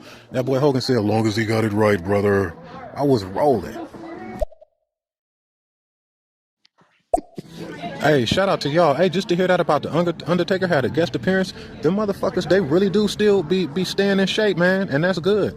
It's a lot of them that passed on, health issues. What was the one that had a heart attack in the ring while he was wrestling? Eddie Guerrero. Oh man, that's a sad way that guy went out, man. Motherfucker can be as healthy as they can, working out, no steroids, but it's a lot of shit that runs hereditary in the family bloodline, heart problems and shit. Man, I'll never forget when I was watching that shit live, and that guy had that heart attack right there. Oh wow, I forgot who he was wrestling, and they saw that something wasn't right, and the referee was just standing there, and the other wrestler said, "Man, do the fucking count, man. He need help." Oh wow. Yeah, I remember that actually too. I forgot that happened. Wow. That was wow. I forgot that completely happened. I remember. But here's my question. Shark, where are you? Are you at a party or something? It sounds like Tuesday night gathering. It sounds like a good time is going on back there, and yet you're listening to us at the Three Bells podcast, and you're leaving these awesome messages. I mean, what's going on? I mean, right, Dad? Like, is our party better than the party that you're at right now? Because it sounds like they kind of going in back there.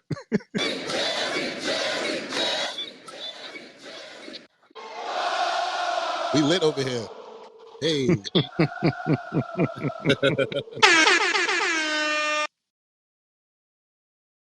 Jay is on you. Jay? Okay, guys. The party's going on. I'm here. But after all of that, man, we got Metaphor in the I back. got you. You ready? Talk to me. Mm-hmm. Guys, how was the biggest week in WWE history? And M4 kicked it off. Exactly, because we around here breaking records, baby, okay? the biggest Stand and Deliver ever. We hosted the most attended NXT event in history. When Metaphor on the card, the numbers are guaranteed. Vince was But pissed. speaking of hosting, how was I? You did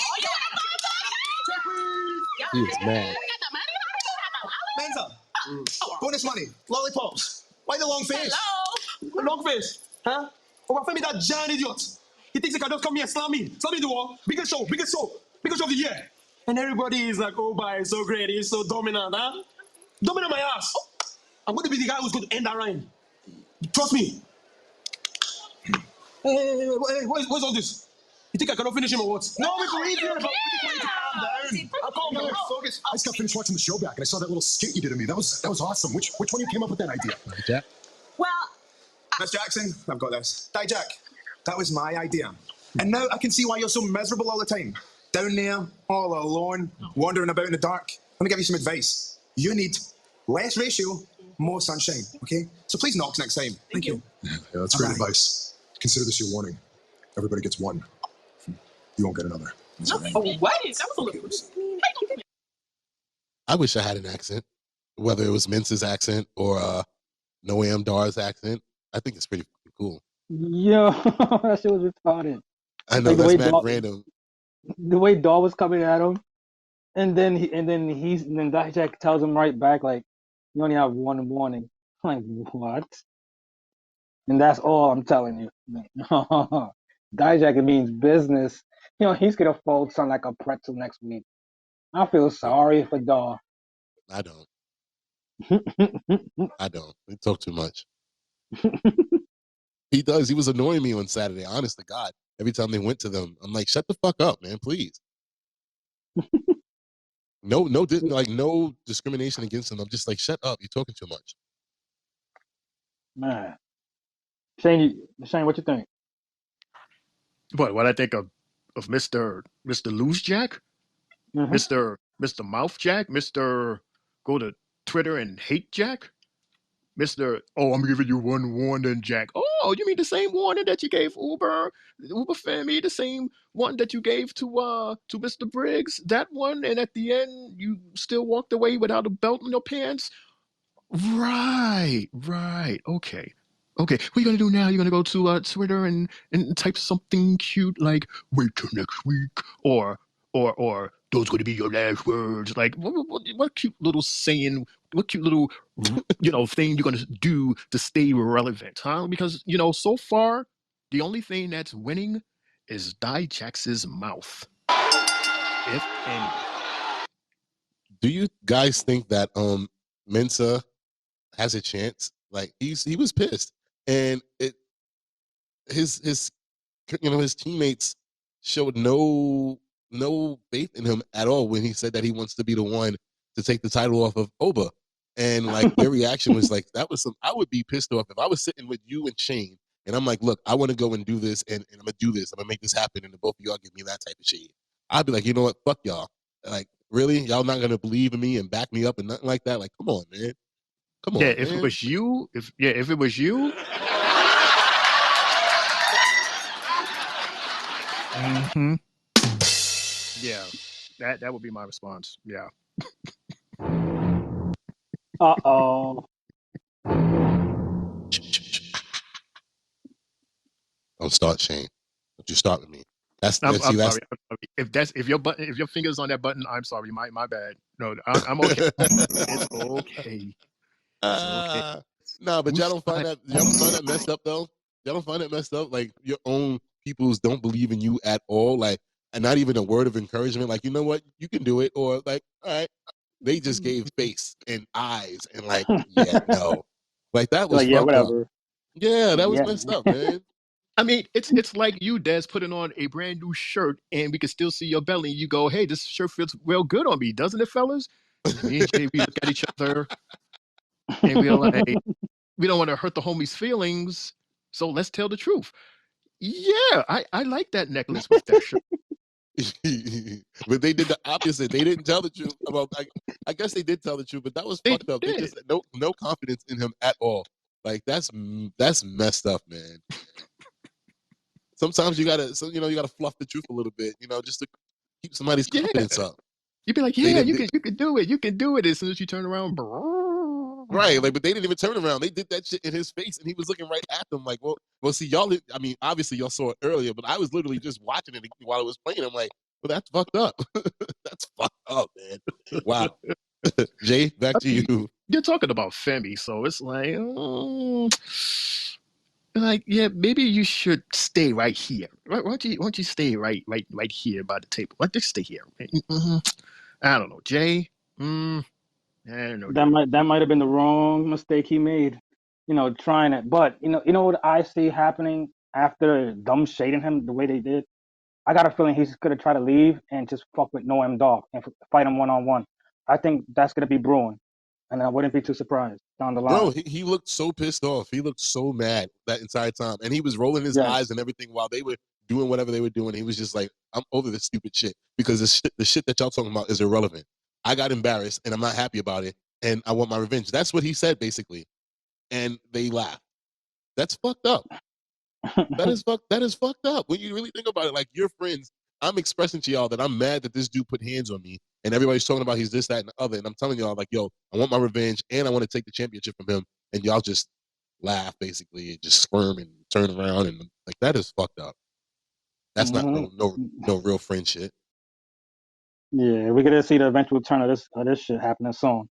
And let's see how this shit plays out. I want to see how it does. But I'm gonna play these notes before I start the next thing. Oh yeah, I'm just chilling. I'm in Cali. I'm from the Bay, but I'm like around 30 minutes from the Bay right now.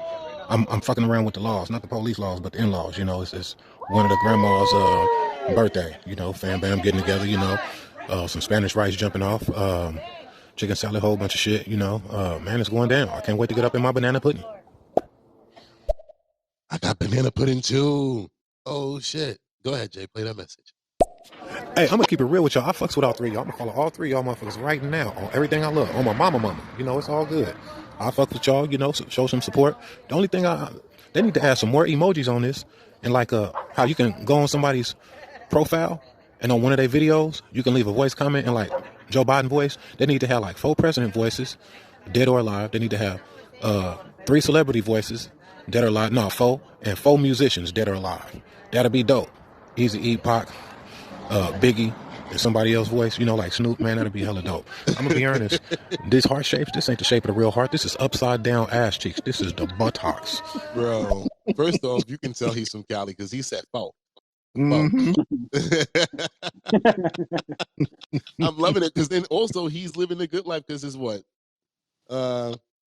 It's about what? What time is it here? 12 o'clock here? It's like 8 o'clock over there. Yeah. 9. So they good. Like 8, 9 o'clock over there. So shit. I wish I was in Cali too right now. I'd be living my best life too. It's mad early. We over here struggling. It's the next fucking day. It's fucking after midnight here. So yeah. We in New York, man. So it's shout outs to Cali again. The fact that we've been getting a lot of West Coast people joining us on our podcast, it's crazy, man. It is crazy. Like, we are live in Cali right now. That is unfucking believable. Jay, so we got another message, and then you can go on to the next segment. Yeah, it's 12 o'clock. We all at. It's 15 after 9 up over here. Woo, woo. Nice and early. That's cool. Man, after all of that, we got Jada Parker, as she was announced today as Miss Jada Parker, and against Brinley Reese. Des, and then Shane, what was your thoughts on this matchup itself?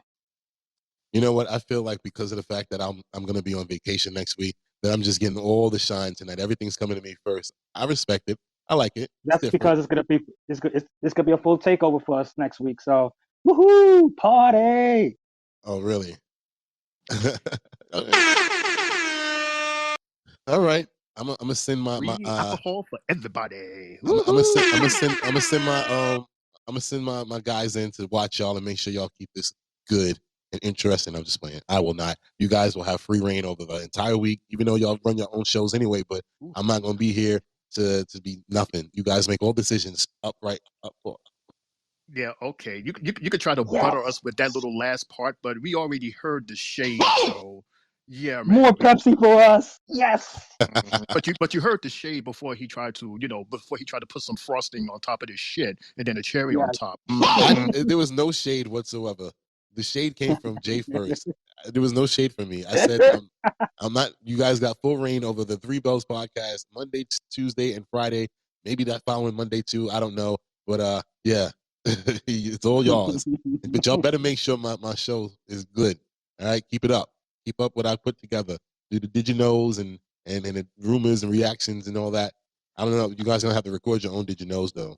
Why would you say that? Like we will purposely give like our people a bad Raw episode because it's not ours. No, we're gonna give just as good as a Raw episode as all the other episodes. We Better. are the Three Bells podcast. No, where you guys we are gonna give. Raw, You guys are gonna give. SmackDown, and NXT. You guys are gonna give better because that's how I know you guys. You guys are gonna give better than I can do. So that's how I'm looking at it.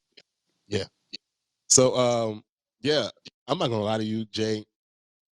I was completely distracted this entire match. I'm not gonna lie. Shane, did you see the match? What did I see, Miss Parker? Oh my god, bro! I was distracted the entire match. I was distracted. All I saw was ass the entire match, and I'm like, I don't even know what's going on right now. I was just like, I literally wrote 1, 2, 3 notes on this shit.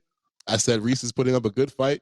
Nice spine buster by Reese, and then I said hip check by Miss Parker. Hit her hard with that fat ass. That's it. That is all I got for the match. I agree with Dez, and man, listen, whenever I see Miss Parker, I just want to bite her butt. Yo. And I bet honeysuckle will come right out of it. Jay. Hell yeah. Woo-hoo. Yeah. Woo. Woo. For sure, bro. She's a nice one. I ain't gonna lie to you. Bro, she took over the internet about a month ago. Everybody was like, "Who is Miss Parker?" And I'm like, "Bruh." And then people was like, "I need to watch NXT." I'm like, "Yeah, you do." And then they stopped showing her. And tonight, and then tonight they fed. When Vic Joseph said Miss Parker, I said, "Oh, we going with the Friday shit." Hey, Miss Parker. Yes, watch her make them shirts. They gonna make them shirts eventually. Somebody's got to say it for it to happen. I would, and I'm pretty sure Ice Cube would be 100% behind that because, bro, I kid you not, I'm ashamed. I am sorry, Three Bells fans and everybody. My analysis of this match is terrible because I legitimately was distracted the entire match. I really was. This was Dez and I. Hi, Miss Parker. Hi, boy. Mm-hmm. When you gonna let me fuck Miss Parker? What you said? Oh, nothing. If you stuck your tongue out at her, nasty. Yo, I'm gonna have to take a flight to Orlando and check out her match live. Like, bruh. Yo, you know what I was hearing about NXT? No lie, that them tickets are free. You got to go to a spot in Orlando where they pick you up by bus, and they'll take a selected amount of people that are there on the line, and they'll go. That's what I heard. I wonder, I'm in this group that specifically, wrestling shit, and a couple of people have talked about it that way. That's the only way they could get in. You don't have to pay to get inside NXT. Well, how long is this going to last before they finally expand and hit the road and start doing some bigger venues? Because I believe that they can have a nice size crowd, like start off a nice size, like an AEW size crowd, or probably go even bigger than that moving forward, especially with the lineups we have and the talents that we have in NXT. It's absolutely amazing. It's like the best thus far in its entire NXT run. I think Jane, it's you know what's time. crazy? I was actually just reading up on this yesterday, or maybe today, because I was trying to see when NXT was actually going to go on the road, and it's the CW. Once they switch over to the CW, is when they were thinking about putting NXT on the road, because the CW wants a bigger venue for NXT. They up the basically between USA and CW. CW revenue wise, money wise, they gave them 75% more than what they were getting from NBC USA. So, they got a bigger budget, and they want them to have a bigger audience, a bigger crowd. And WWE has been looking at it. They see that ratings are going up, attendance, and as we've seen, with Stand and Deliver this weekend. The live attendance is going up. 16,000 plus people is not nothing to sneeze at when just that Friday you had 19,000 people for SmackDown. So it's like you're only off by a little under 3,000 people to match SmackDown for NXT. That's fucking insane. So it's coming soon. It's coming this year for sure. You know, I believe they're going to CW in September, right? Yeah, they'll be going there, I think, October, more than likely, the latest, when everything decides to start switching around. I think they go there. Yeah, But, I believe the new season on TV starts, like the fall season on TV starts in September, like mid-September, something like that. nice. It's it just feels totally different. You know, I grew up to wrestling being on those type of channels growing up, but damn, now it's like everything's going backwards, literally. So it's cool to see that we get it on channel 11. And for most of those people that don't got cable, they can throw their antennas up in the windows and get them some free channel 11. Hey, get a Yeet, little bit more eyes on them. Hey, yeet. yeah, sure, Did Des sure. just yeet it? Jay, did Yes, Des he yeet? yeeted. He yeeted on himself. Oh shit. Not every day that Des. No. Wow. Yo, Wow, Jay, you're doing a good job. You got him to yeet. Oof. I'm not Roman Reigns. I'm not against it. I mean, he was speaking facts on facts. Yeah, man. And then you know what's crazy? Like after this match that we had got with Parker and Brentley Reese, they gave us Ariana Ariana Grace and Sol Ruka talking in the back, Mm. and I have a crush on Ariana that. was with Santino's daughter.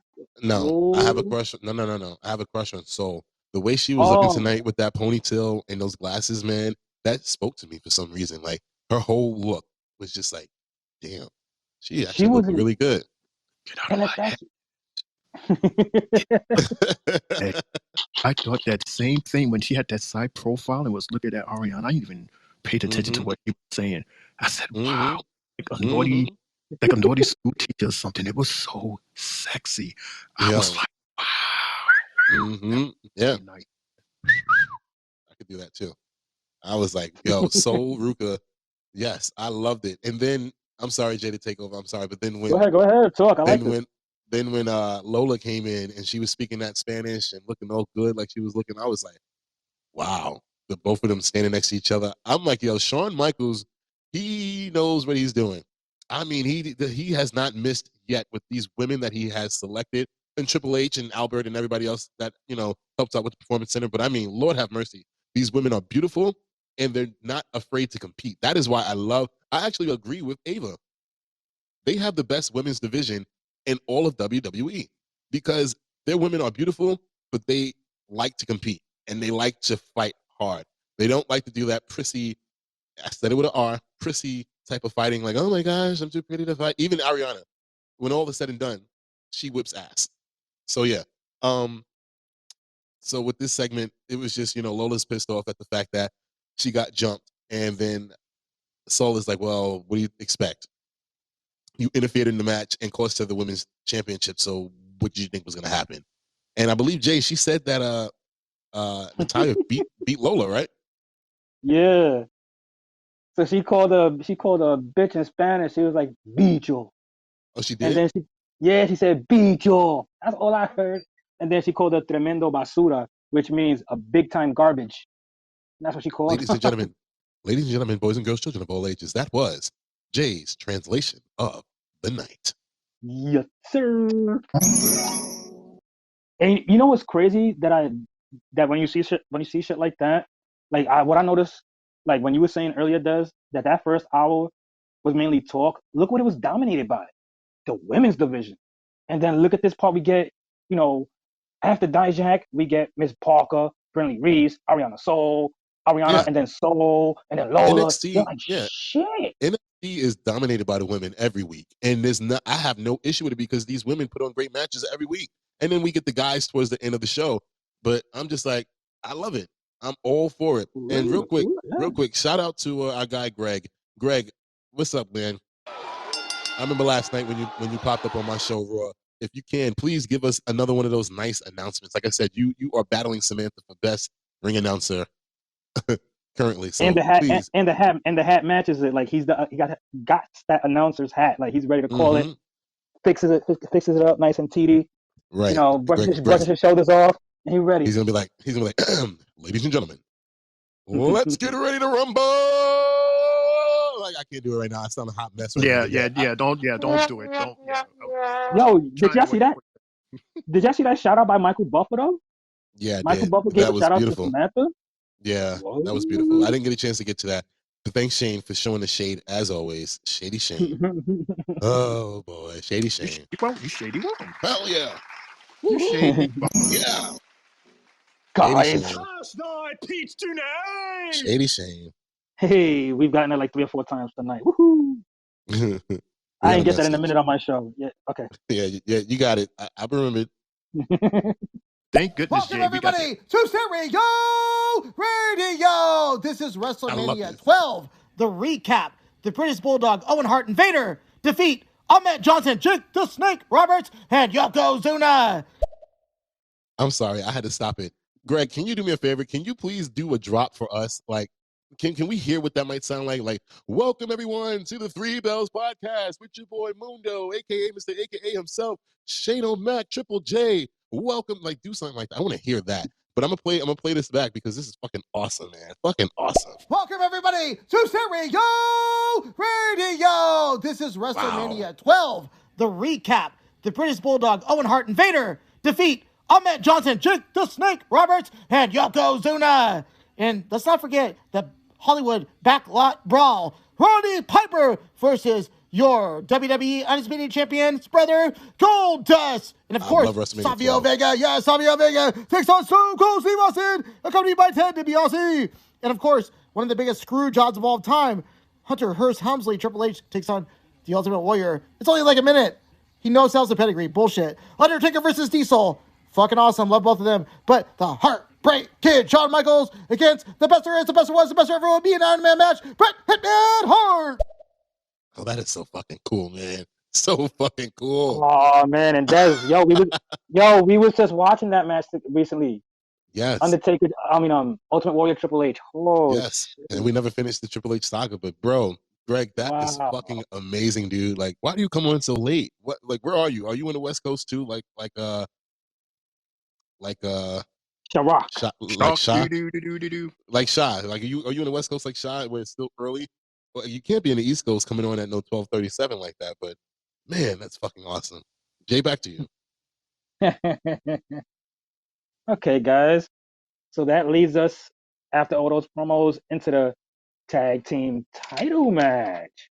Where we got the rematch from Saturday at Frazier and Axiom versus Corbin and your boy, Braun Breaker. Shane, I'm gonna start this one with you, and then Des. What were your thoughts on this match and the outcome? So, was this the match that we should have gotten on Saturday? Because some way, somehow, these were the same two competitors, same two tag teams that was fighting in the Stand and Deliver.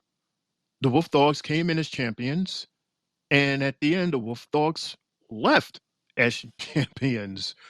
And for some reason, Axiom and Frazier was like, hey, man, we want another shot at this. And I tell you what, if we lose, we will, what is it they're going to do? They're going to part ways or something like that. And I'm saying to myself, okay, so what's the difference between Saturday and today? Are you going to, like, I don't know, smoke crack or drink steroids or get pixie dust or something like that? Like, what is it that's going to be different that's going to make you guys win? And then they had the match. Okay. So it was extra pep in their step. It was more concentration. It was more of these two coming together more as a whole, as one mind, two bodies, 4 feet, 4 hands. And they gave us possibly one of their best performances as a tag team unit. And with all of that they've been through and all of that they've done, they won. They won, fellas. We have, right now, tonight, fresh, brand new NXT Tag Team Champions, Axiom and Nathan Frazier. interesting. But you know what? Because I know that Dad still has that salt and pepper in his pocket. Why don't you explain to us the salt and pepper that happened after this celebration that we had? I'll leave it up to you, man. Oh, I got you real quick. Congratulations to the new measuring stick in the tag team division here in NXT.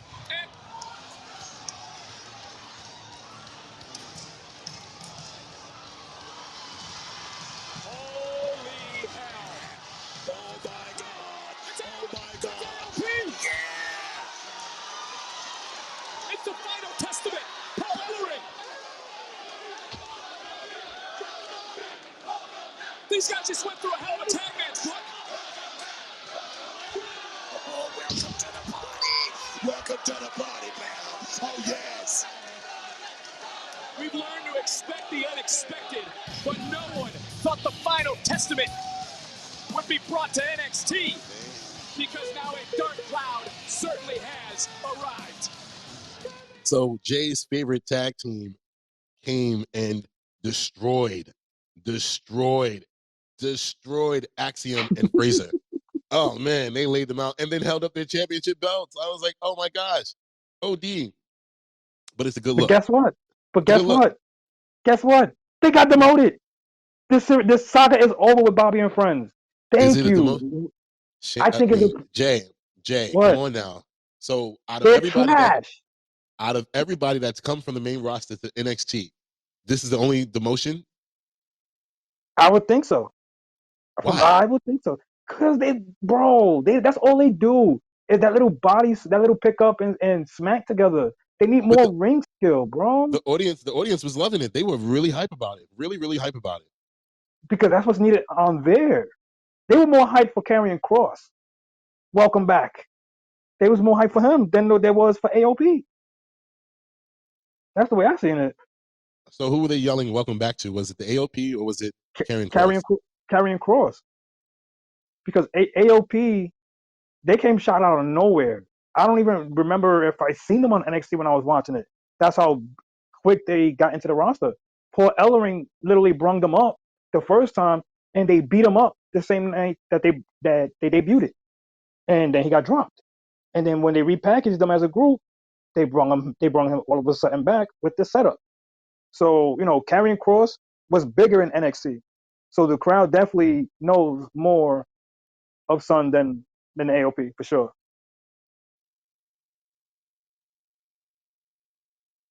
It's your show. You continue. We move us forward.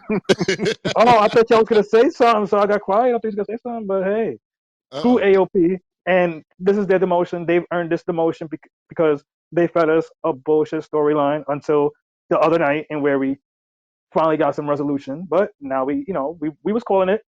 This was gonna be probably a one-off with Bobby and friends, or we get just a Bobby and Karrion shit. That wasn't a one-off, bro. That was a whole rivalry that went for months into WrestleMania. Bro, they didn't even get a full match off. Yes, they did. No. AOP defeated the Street Profits. The only people that didn't get a full match off was the one-on-one between Karrion and Bobby. And that should drag since the Rumble. That should since before the Rumble probably. But we understand why they weren't featured on TV every week. And that fucked up their momentum. Wow, we have the Queen here. It fucked up their momentum again. That's what I'm saying. It's like, like I said, always with a guy like Karrion Kross, like, bro, once his momentum was fucked up more than once on the main roster, like, it was hard to be believable in his character that, right now, if they could have them spot up on NXT and maybe chill there for a minute, maybe it's best to do it that way and have the Final Testament run the whole NXT. That would be something worth seeing. I wouldn't mind. Seeing that. We'll see. Real quick, let's play this message by Mr. Greg, and so we can keep this going because we are definitely overtime. We're in overtime right now on NXT, and we should not be. Welcome everybody to Sacramento, California. We are live right now. The Three Bells Podcast is live right here on Stereo Radio. They're going to recap all the wrestling on this planet every fucking time they want to get on live on this outdated app. But these guys are fucking awesome right here. Home Stereo Radio. We got Shane O'Mac, Mundo 24, and we got the triple threat. He is Triple J. I love every single one of you guys right here. Home Stereo Radio. All right, so my only critique is you got the name wrong. My name would sound just as perfect as Stereo if you had it right. It's Mundo. So it would be Mundo! Like that. It would be just like that. But all in all, man, that's fucking awesome. I wish I could do something like that. He definitely is giving Samantha a run for her fucking money, man.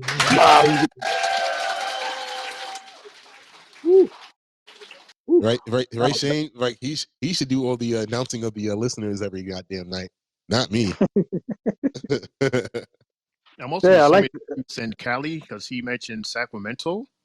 That's Sacramento, yeah, California, definitely. Wow. Yeah, we are that's reaching we are in the West Coast deep. Wow, let's shout it out.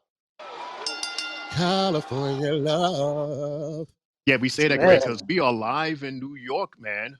And this dude here that you're listening to, Shane O'Mac, he's coming to you live from the East New York section, Brooklyn, of the Three Bells podcast table. Right. We're all coming for you live from Brooklyn. So it's incredible. We're reaching out to Cali. Cali showing us love tonight. Thank you so very much. Jay, back to you. Yes, and a guy who was at a poppin' party named Shark. Ain't that something, Jay?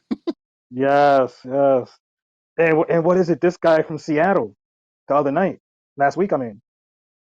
So we, Sparkle Booty's from Seattle. So we definitely got the West Coast. Wow. The West Coast is showing us a lot of love. Much appreciated. Nice. And after all of that with AOP and the Final Testament, we get Trick coming out. But before Trick coming out, we got the announcement of a 2-week little show we get in from NXT called Spring Breaking on April 23rd and April 30th. I thought that was cool that they announced it. So this is something different.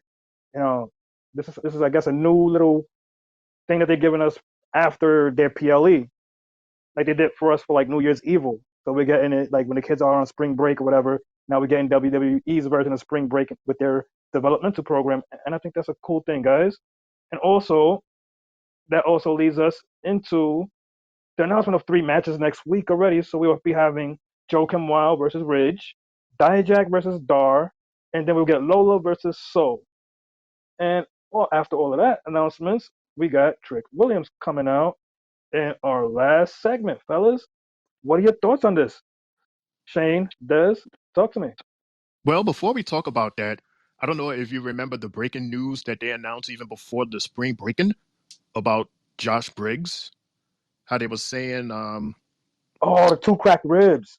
Yeah, doing the Stand and Deliver performance with him and Dijak and Umafemi, he suffered 2 broken ribs, Stand and Deliver. So he's going to be for a while. So shout out to you, Briggs. Hey, man. Best feeling, man. All the best well from East New York section of the Three Bells podcast table. That's tough, man. 3 broken ribs. Oof. Right. I wonder when that actually happened, though. Like, what spot did that take place at? Do you guys, like... Yeah, I'm going to have to look back and... Because I didn't see, he didn't seem like hurt or anything like that. I guess he played it off real well. I don't know. Either that they were doing a lot though. That's why. I mean, they were using each other as fucking weapons. So I'm not really surprised. I'm gonna definitely have to rewatch that match to see where it could have possibly happened, and the fact that he continued fighting with it. But again, they were using each other as weapons. So there was so many spots where they were landing on top of each other and shit. It could have been that last powerbomb.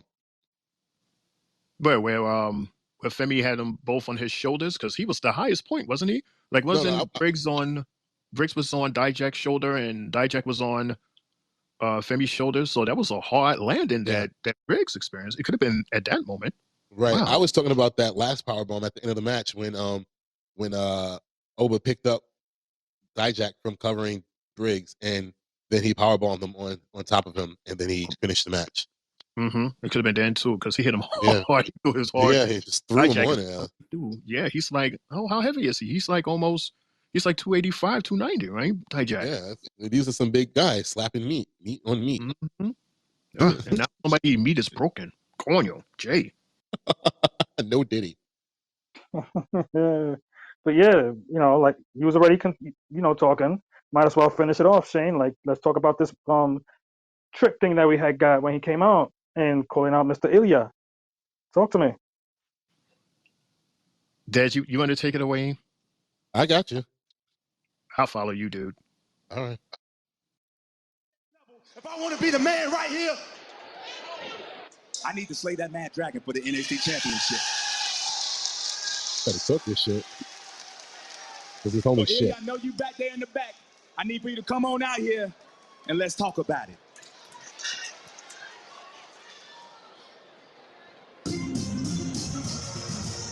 Quite the challenge thrown out by Trick Williams to a man who defeated the Dodge. And Stand and Deliver to remain the NXT champion. And also someone we know that is never afraid of a fight. If you wasn't a believer before Stand and Deliver, Vic, you are truly a believer now. Trick Williams, the main event of Stand and Deliver. I am so proud of the superstar that you have become. You have something that no one else in WWE possesses. It's that Trick Willie charisma.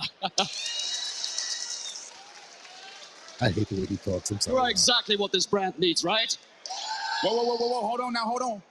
I think what this brand needs is Trick Williams versus Ilya Dragunov for that championship right there one more time. Trick! Trick, you are feeling it right now. You're full of yourself, as you should be. You just got your revenge on Carmelo Hayes at Stand and Deliver. And you're feeling like you are at the top of the world right now. You are a leader of a hungry locker room filled by young and hungry competitors. And I see it in your eyes. You want another shot at my championship. And my answer is no.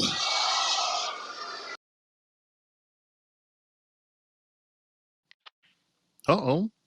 Was that no so powerful, Jay, that it disconnected? It knocked Dez out. Yeah. Dez, come home, Dez. After he said no, like Trick was literally pissed off at that shit. Like, really? He was like, really? Trick. He was like, you had your chance and you failed. Yes. And What? Oh, there you are. Dez, dude, you was like disconnected for like the past, 15 seconds. That Really? whole time. Yeah, like I didn't even know. Here we go. Yeah, that's fine. That's what I got you. Title shot. You need to understand there's nothing or no one who's going to stop me from my shot at that championship. Trick, persistence is a great attribute. It truly is. And I totally appreciate that. But I also know you are a risk taker. You bet on yourself. Every single time. But here is the biggest risk you will ever take. What's it going to be? What's the stakes? I want that championship. You want a shot at my championship? More than anything. You got your NXT championship match in 2 weeks at Spring Breaking. But if you lose when I beat you, you leave NXT.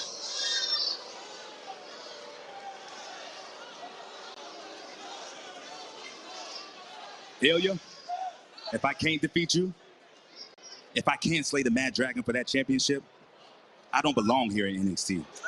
I accept your challenge at Spring Breaking.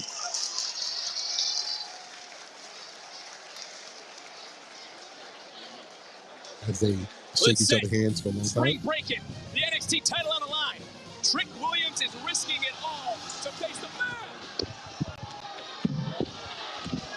Carmelo Hayes, this mother. Ooh, he said this mother. I didn't hear that on TV. He's not going to stand around and let Trick get anywhere near that NXT title.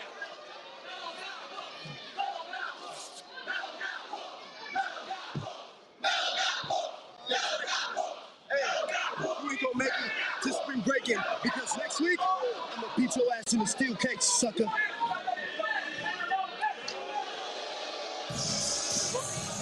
you hear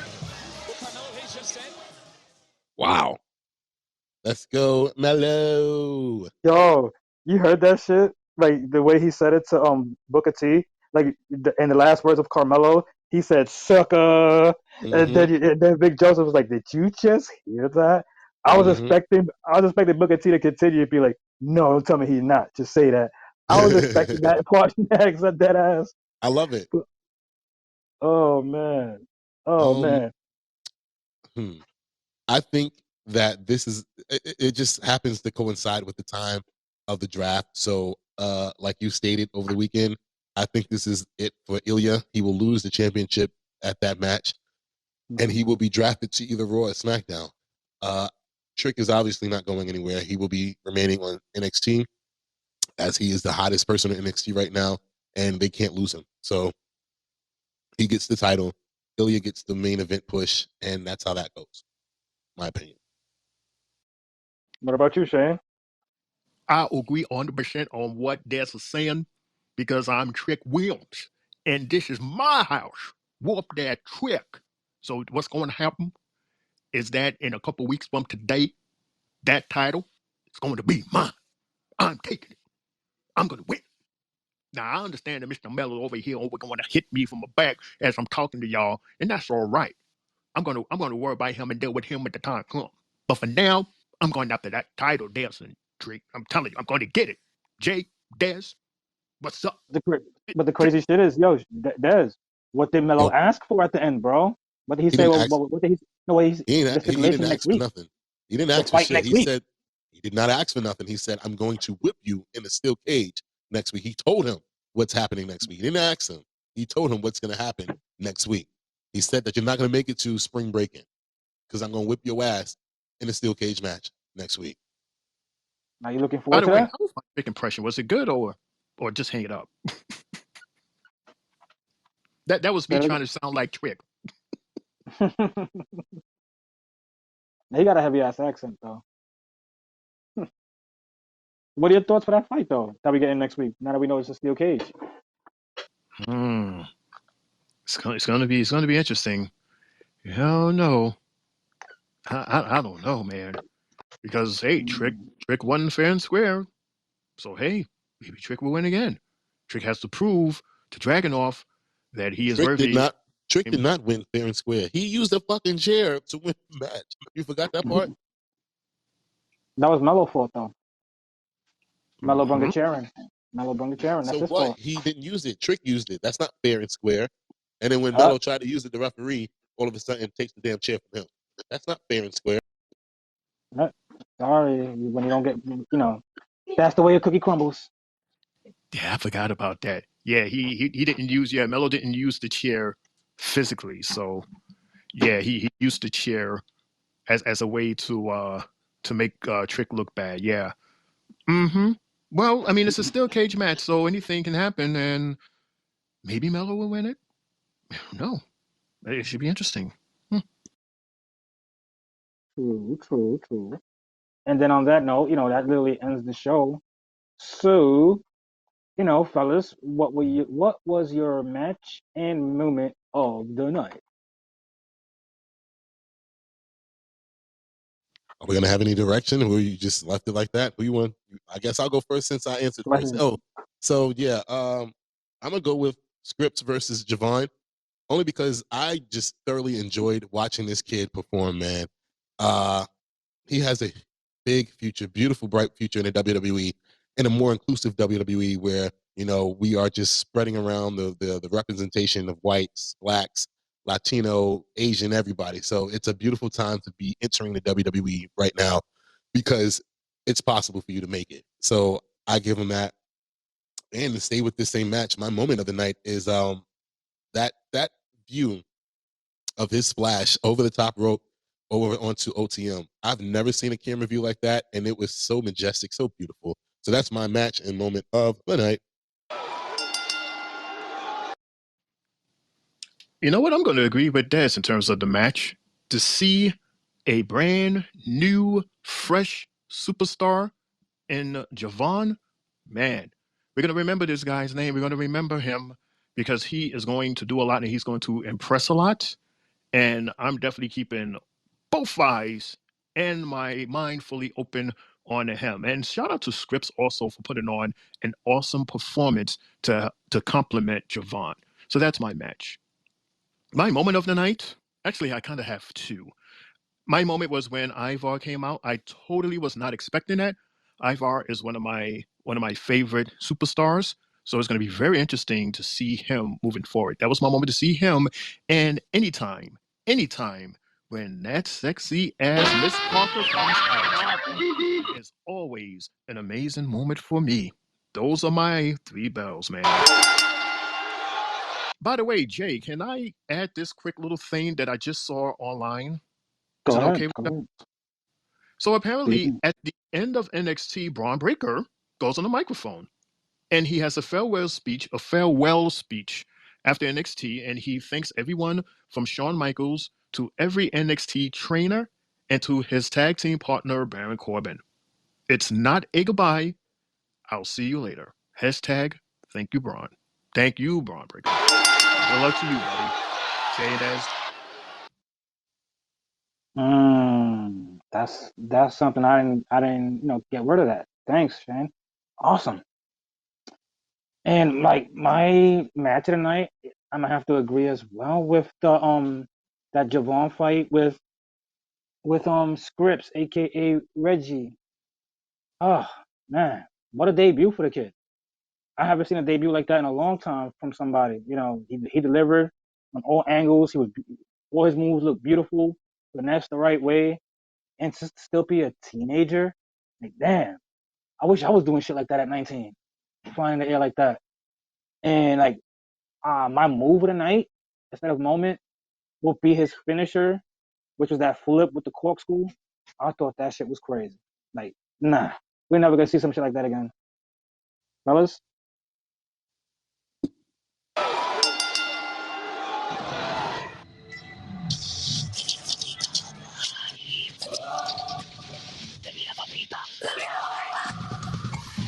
Jay, you want to close us out? Yes, sir. And on that note, ladies and gentlemen, thank you for joining us tonight on the Three Bells podcast with the NXT recap after Stand and Deliver. Stay tuned, everybody, where we got SmackDown Friday night at 10:15, hosted by Shane. Any final thoughts, fellas, before we go off? I enjoyed NXT thoroughly, 100%. Great job, guys. Everybody. Shawn Michaels and all the talent. Thank y'all so very much. Thank y'all. Thank y'all. Thank y'all. Let's get it. Shane O'Mac. Here comes the money. Here we go. Money talk. Here comes the money. thank you, everybody, so much for joining us today. I had fun with you guys as we talked about the after Stand and Deliver NXT. And I'm looking forward to so much that's about to happen on this brand. I can't wait, man. But guess what? The party is still going on. We still talking about After Mania before we have our Friday night SmackDown After Mania special edition this Friday at 11:15. We're going to talk about SmackDown as well as news clips and birthdays. And we might have a nice little party before somebody has a week off. So we'll see what happens. Thank everyone so much for joining us today. It's me, your homie Shane O'Mac, coming to you live from the Three Bells podcast table saying good fight, good night.